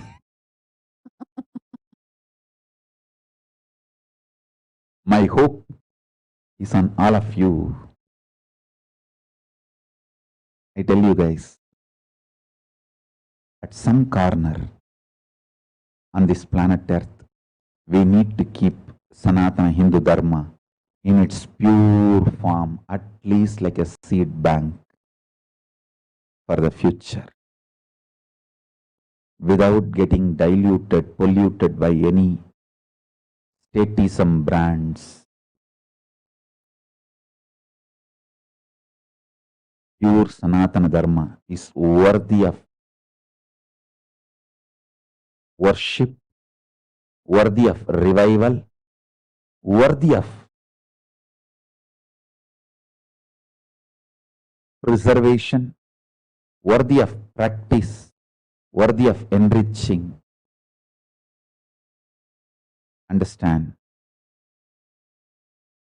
In last few satsangs I was revealing, I was doing the research work on how in each crime field, even though the Hindus are more than billion population,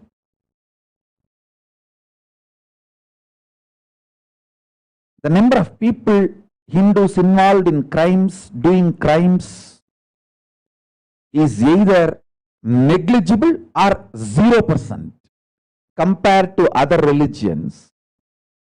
People who are groomed in other ecosystems.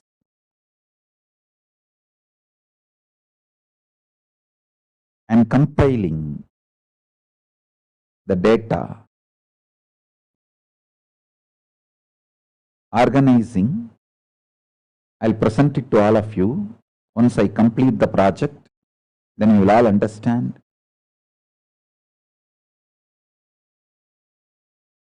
The ecosystem of Hinduism is worth preserving. The kind of human beings it produces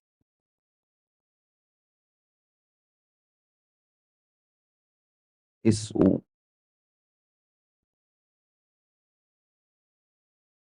clear evidence. The kind of the human beings Hindu ecosystem produces shows clearly Hinduism is worth preserving, worth protecting, worth promoting, worth reviving.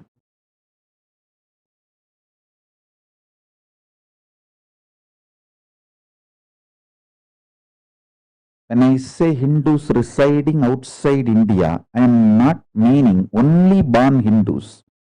I mean sincere Hindus who are living it. That is why I was taking the name of Peter Bloomfield. I tell you very clearly, Peter Bloomfield or Sri Asudosha, Ma Swatantra Priya, all these people are more sincere Hindus, committed Hindus than many so-called born Hindus. I can list thousands of names. I'm just listing few because they're all in front of me. So I'm listing Peter Bloomfield or Sri Asudosha or Ma Swatantra Priya. These are the few names I'm telling. All practicing Hindus. I'm adding when I utter the word Hindus residing outside India. Because they can see very clearly.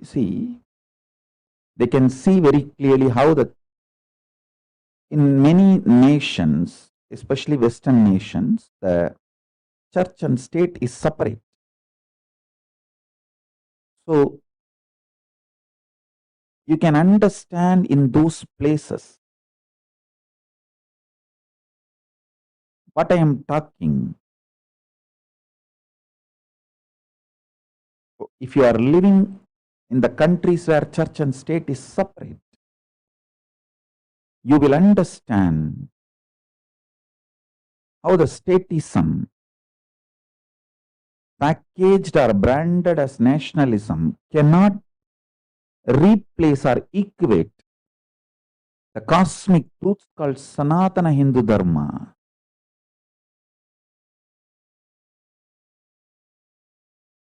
Many times you fall into delusion. You fall into delusion.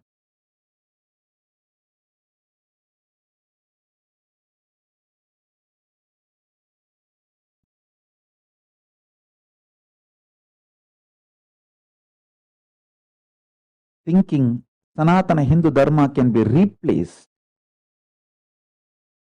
by statism branded as nationalism.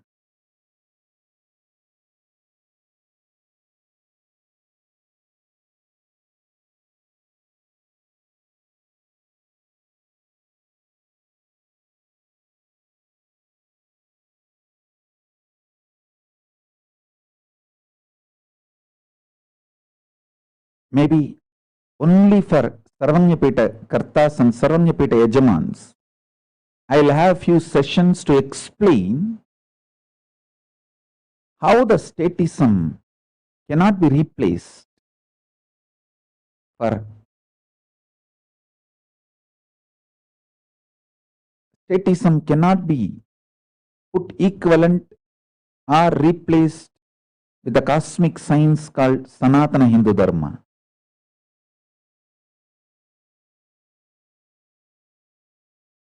The reality should be kept as reality. Truth should be kept as truth. Science should be kept as pure science.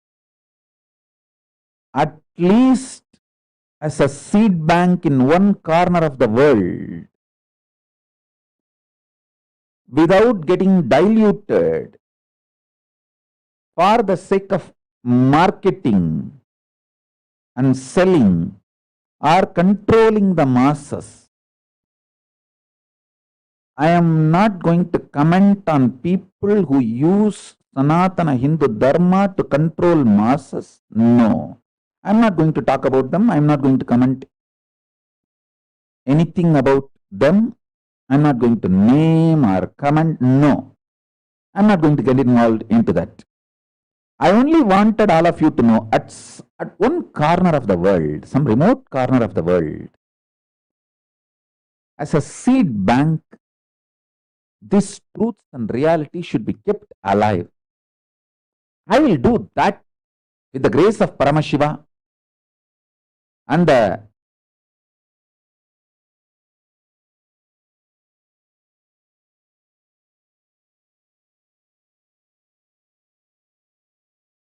gods and goddesses of KAILASA. I'll keep that seed bank alive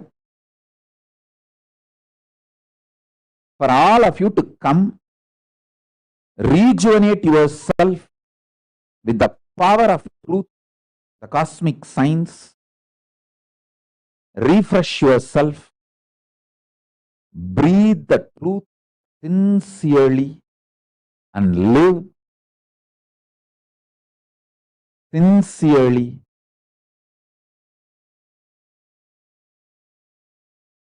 consciously.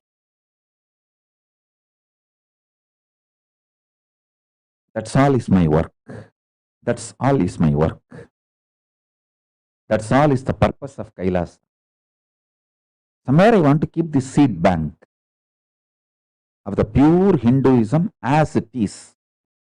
The energy from which Tirunavukkarasar sings, நாம் ஆர்க்கும் குடியல்லோம் நமனையஞ்சோம் நரகத்தில் இடர்ப்படோம் நடலையில்லோம் ஏமாப்போம் விணிய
Sorry for the technical glitch. I'll translate these lines I uttered, where Tirunavukarasar, Appar Swamigal, declares that he will not compromise on the truth.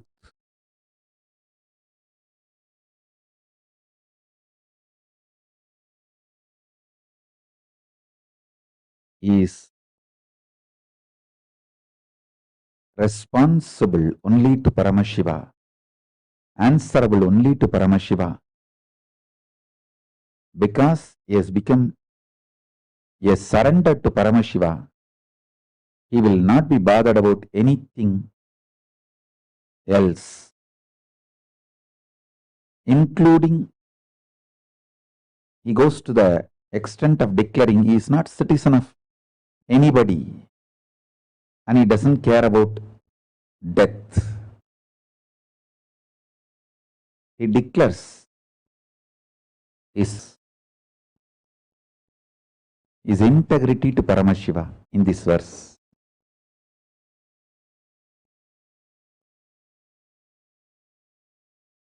I think when people become Kailasa Vasis, the oath-taking ceremony, I will add this verse as the oath-taking ceremony verse.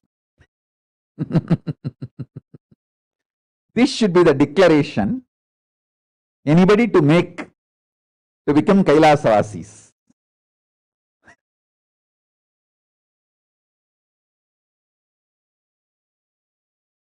Maybe all of you can write this verse with your own hand.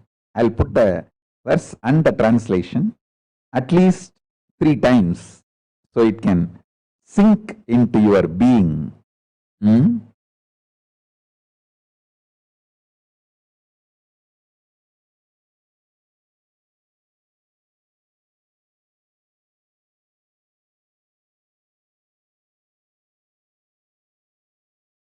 Lot of delusions will leave you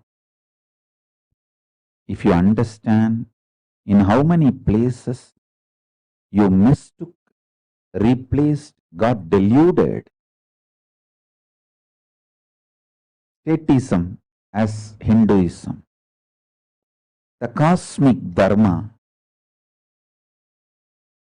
cannot be replaced or equated to any statism.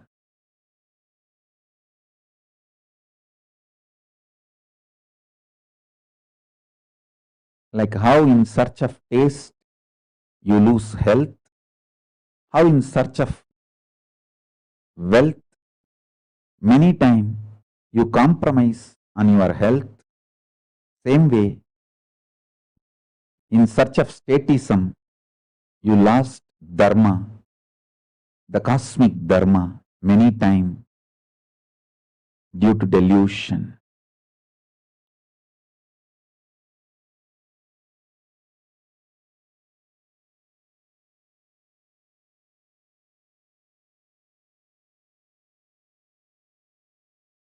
Arunagiri Yogeshwara, my Guru has given me one command. He said, again and again and again, stand for the truth. Keep the focus on the truth and make people stand with the truth and keep the focus on the truth. You will get the people, real people who have stamina for truth to be with you, to support you. I tell you, after I started boldly, publicly working as Kailasa nation, every penny donated to me, every penny put in my begging bowl,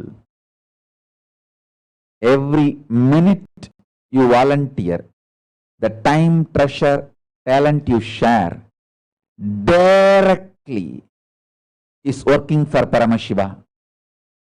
And he is directly involving himself with your life. You are directly getting involved with his mission. Be very clear. because there is no statism or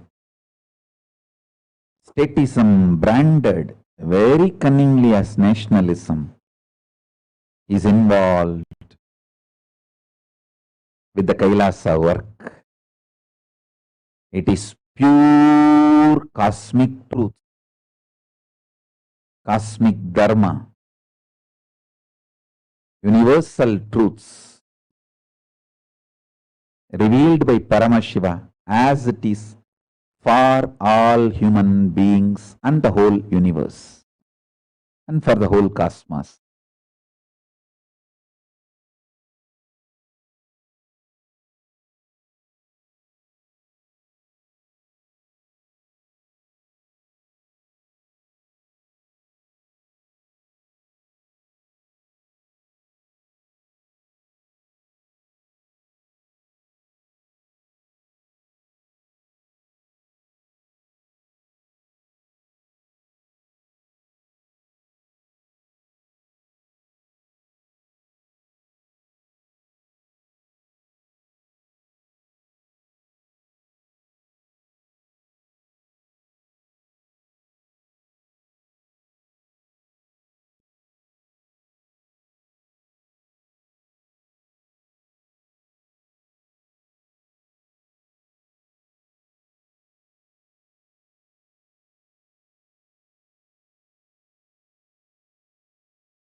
At least all my disciples know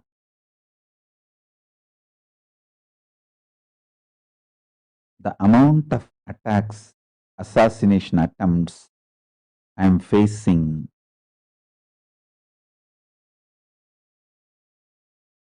Not just assassination attempts alone, even the defamation, destroying the identity, trying to make me illegitimate or cyberbullying, every level is all because I stand for the truth, uncompromising way. I tell you, I've lost so many things, but I'm absolutely not bothered. Whether the people I lost, or the treasure I lost, or all the sincere hard work I have done for years, and the infrastructures I built for Hinduism, those things got lost. I don't bother about anything because I am able to keep my truth alive, my integrity to my Guru, Paramashiva alive, my chastity to my Guru alive. I have not compromised on that, so I am very clear. Even if I leave the body, I will just reach Kailasa immediately because I am very clear. I have done the job for which I came, and I am doing everything with integrity for which I came. See, all my decisions, if you understand this truth, you will understand why I took decisions the way I took. Any decision about anything, if you have questions, apply this one principle. I have decided to keep the cosmic dharma, universal truth, Paramashiva's truth, alive, uncompromising way. I have decided to be integrated to Him.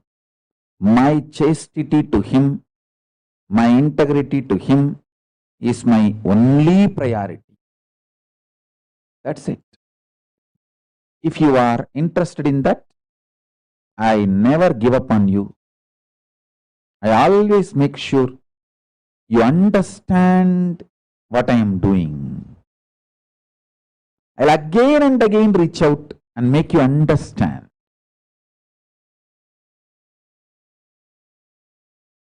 Wherever you are.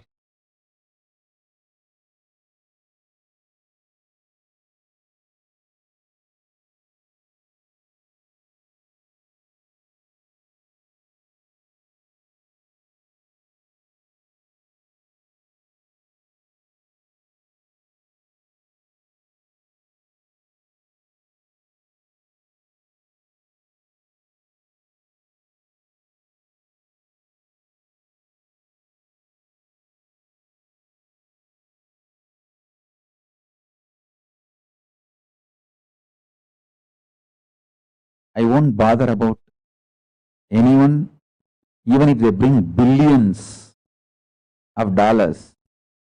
If they expect me to compromise on the cosmic dharma, Sanatana Hindu dharma, the cosmic science, I'll say no thanks. Please, you live your life. We don't hate you, but you live your life, we live our life.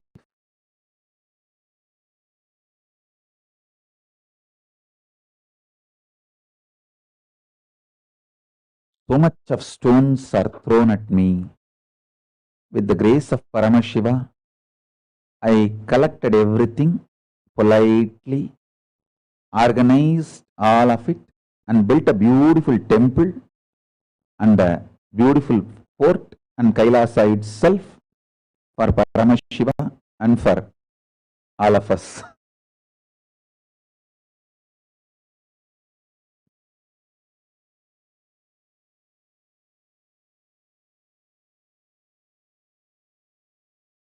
I am seeing very sincere and large number of new followers evolving, emerging. Understand? You always have a wrong idea. If the quality is maintained, the quantity will be less. No, it is not truth. I tell you. If we maintain the quality, suddenly the intensity and purity of the quality itself becomes our brand. Large followers emerge out of nowhere. People are looking for this sincere quality, cosmic truths, uncompromising. The quality truth are following from all over the world. They are all emerging. I am seeing, இவ்வளவு நாள் எங்கடா போயிருந்தீங்க? திடீர்னு கும்பலா சேர்றீங்களடா. கும்பா ஜனா ಬರ್ತಾರೆ. Where have you guys gone all these years? Suddenly I am seeing such, like a gold rush. The Kailasa rush is happening. From all corners, all over the world, the kind of proclamations coming towards me, that honoring proclamation letters, we expected that some 100 proclamations we will publish for this Jayanti. And it has not only now crossed 1,100, it is going. Every week around 400, 500 is coming, all from well-established, successful people who are thoroughly analyzing my work.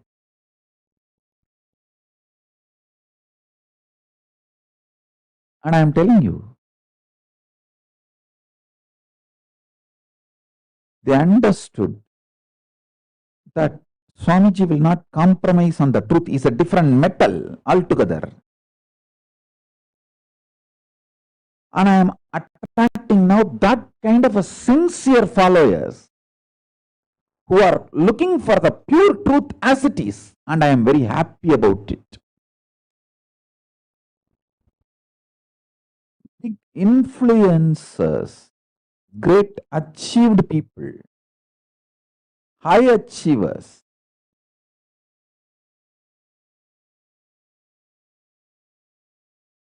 all that kind of people, suddenly large following. See, earlier, all those fellows who used to be attacking me, they were all beggars, these 200 rupee beggars. If you just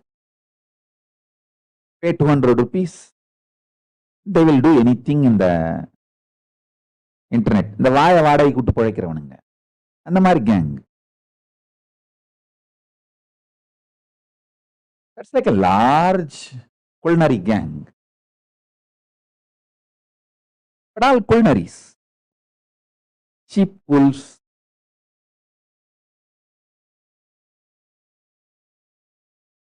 Foxes. That's all. But now the kind of the people who are following me, supporting me, from all over the world, I am seeing all real Vedanta Kesaris, the real lions.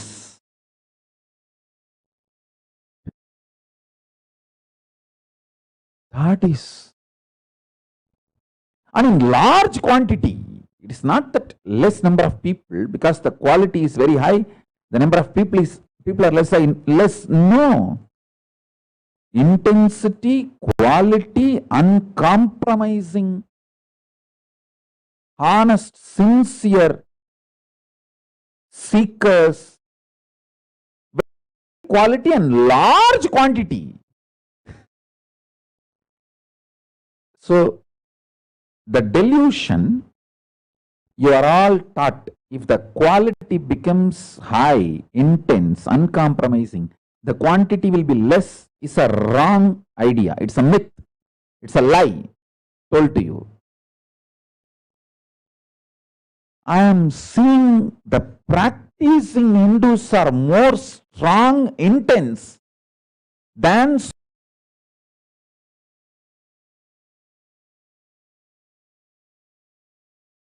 so-called born Hindus like Ma Kaladevi, Sri Batmarupan, Ma Dhyanagamya, the Kaladevi from New Zealand, and I can list a long list. And it's a large number, not small number. I feel so happy now.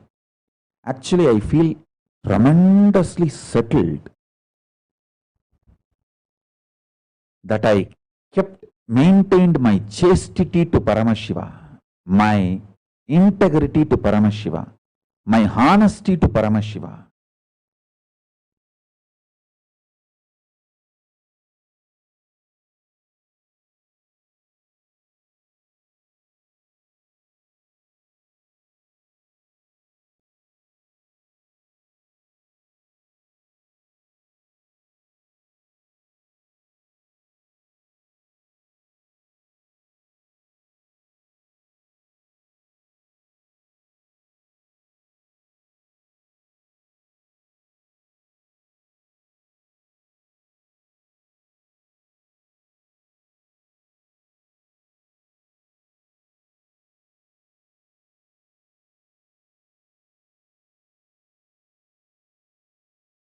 The other day, one of my sannyasis sent me the message. The so-called the Neo-Hindutva gang always criticizes me, saying that, oh, he claims himself as Paramashiva. Hey, stop all the same old stupid question. Anyone who has realized himself as Paramashiva, the person with Shivanubhuti, Paramashivanubhuti will tell the truth to everyone for you also to experience that. I am not saying the Paramashivatva is my exclusive right. Either understand Hinduism's fundamental truth. You see, all sampradaya of Hinduism, the Mahavagya is Aham Brahmasmi, Tattvamasi, Prajnanam Brahma, Ayamatma Brahma, Shivoham, Paramashivoham. I am teaching the Hindu Mahavagyas. I wanted to tell this Neo-Hindutva gang, hey, either study Shastras, understand Hinduism, or go and do your business of controlling the mass using religion. Don't come and disturb us. We are not disturbing you. Don't disturb us.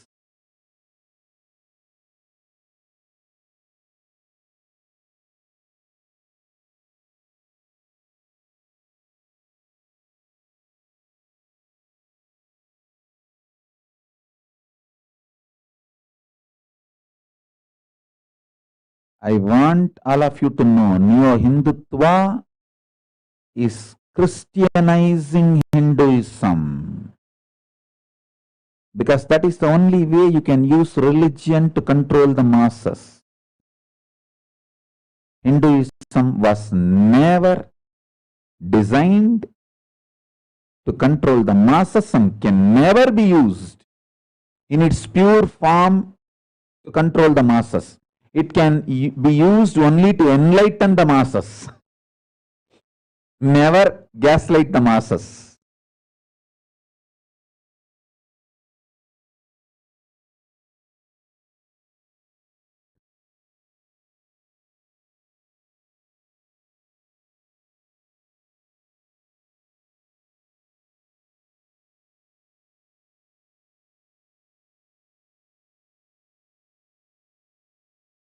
I think I am revealing too many important truths, but I will continue to reveal.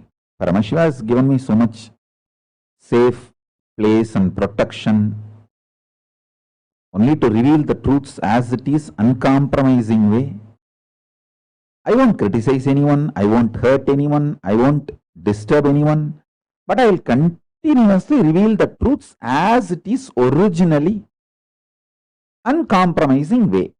And keep this science at least as a seed bank in one corner alive. For all of you to come and enjoy, experience.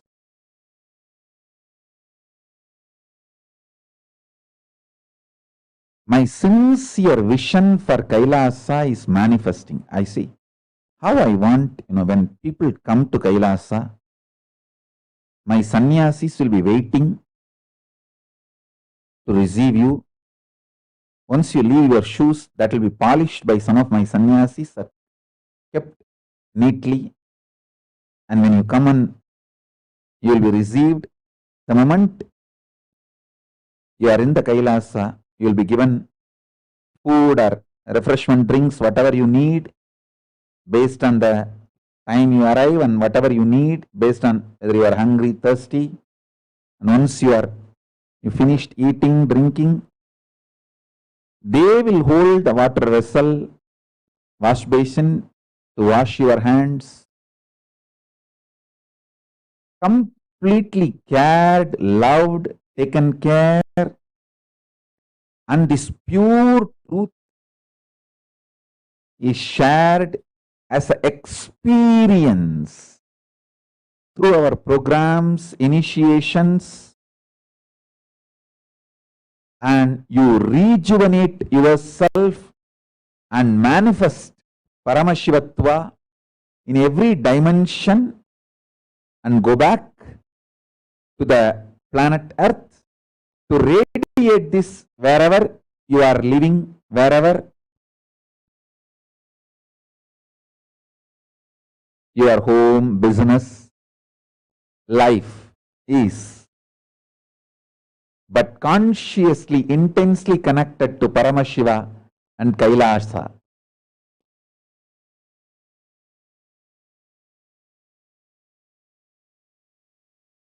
This vision is manifesting. One thing I'm so happy.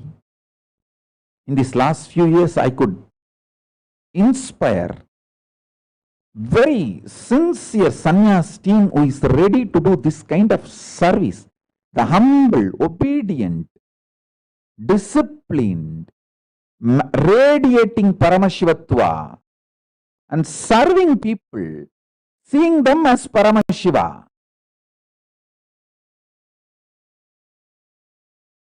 In a very peaceful, beautiful, blissful way.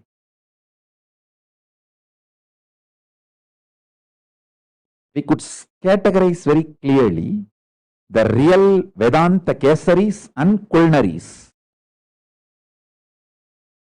The Kulnaris automatically left, ran away because they understood I am looking for the real lions and lionesses, the Vedanta Kesaris. So the Kulnaris disappeared. I could see a beautiful real Vedanta Kesaris evolving.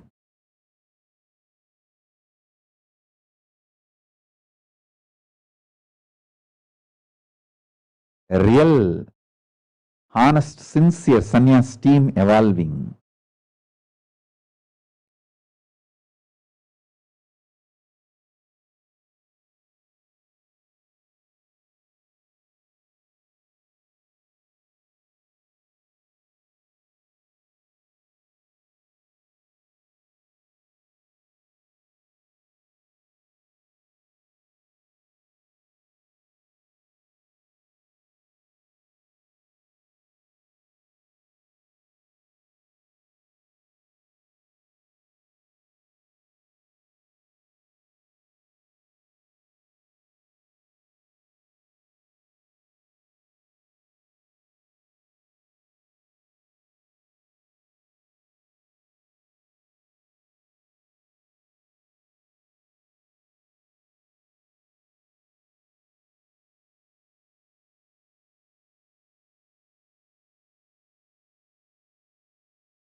I'll continue to reveal the more deeper truths on how to get out of delusions in further satsangs. With this, I bless you all. Let's all radiate with integrity, authenticity, responsibility, enriching, causing, living Shuddhatvaita Saivam, the state, space, powers, being, superconsciousness and Kailasa of Paramashiva. Paramashivoham. Om Nityananda Paramashivoham. The eternal bliss, Nityananda. Thank you. Be blissful.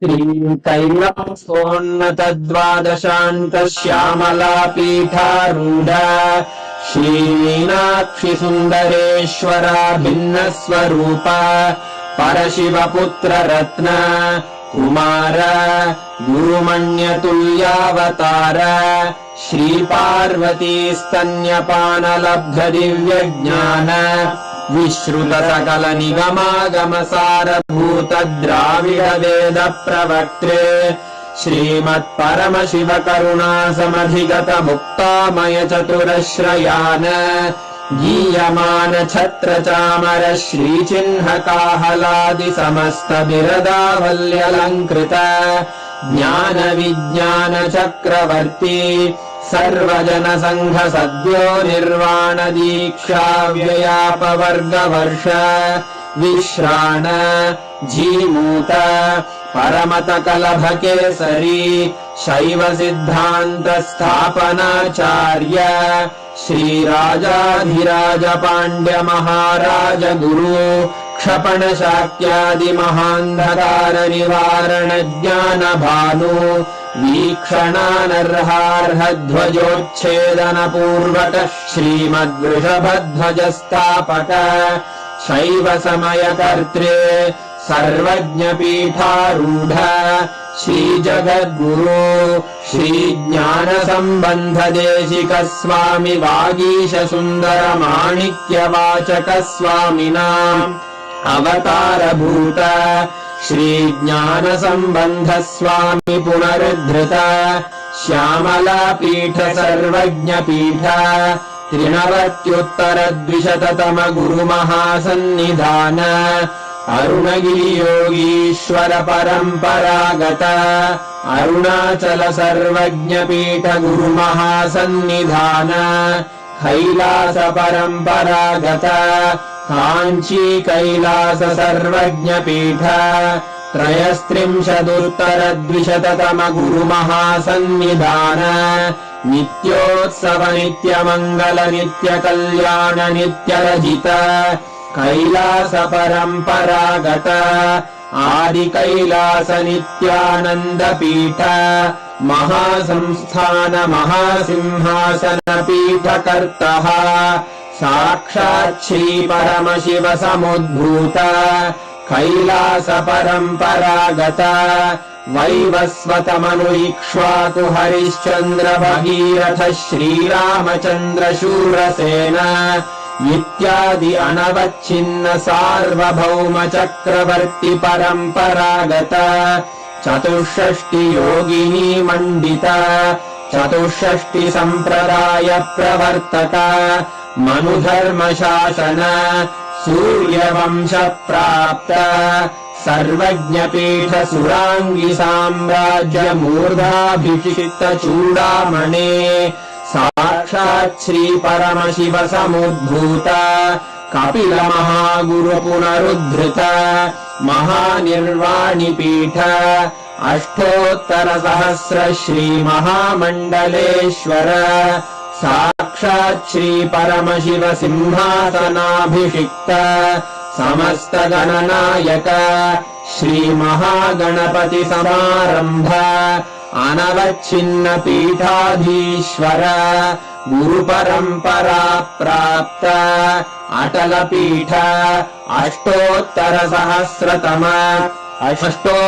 सहस्र श्री अटल पीठाधीश्वर धर्म मुक्ति स्वर्गपुर स्वर्ण पीठ त्रयोविंश गुरु महासन्निधान कैलास परंपरागत आदिपीठ सर्वज्ञ पीठ जगद्गुरो श्री कैलास पुनरुद्धारक श्री कैलास परमाचार्य श्रीमत्परमहंस परिव्राजकाचार्य वर्य सच्चिदानंद प्रणव स्वरूप श्रोत्रिय ब्रह्मनिष्ठ श्रीमज्जगद्गुरु श्रील श्री भगवत् श्री नित्यानंद परमशिव श्री ज्ञान संबंध देशिक परमाचार्य स्वामिन् अत्रागत्य परिपाल्य च अस्मान् विज्ञान वितरणेन विजयी भव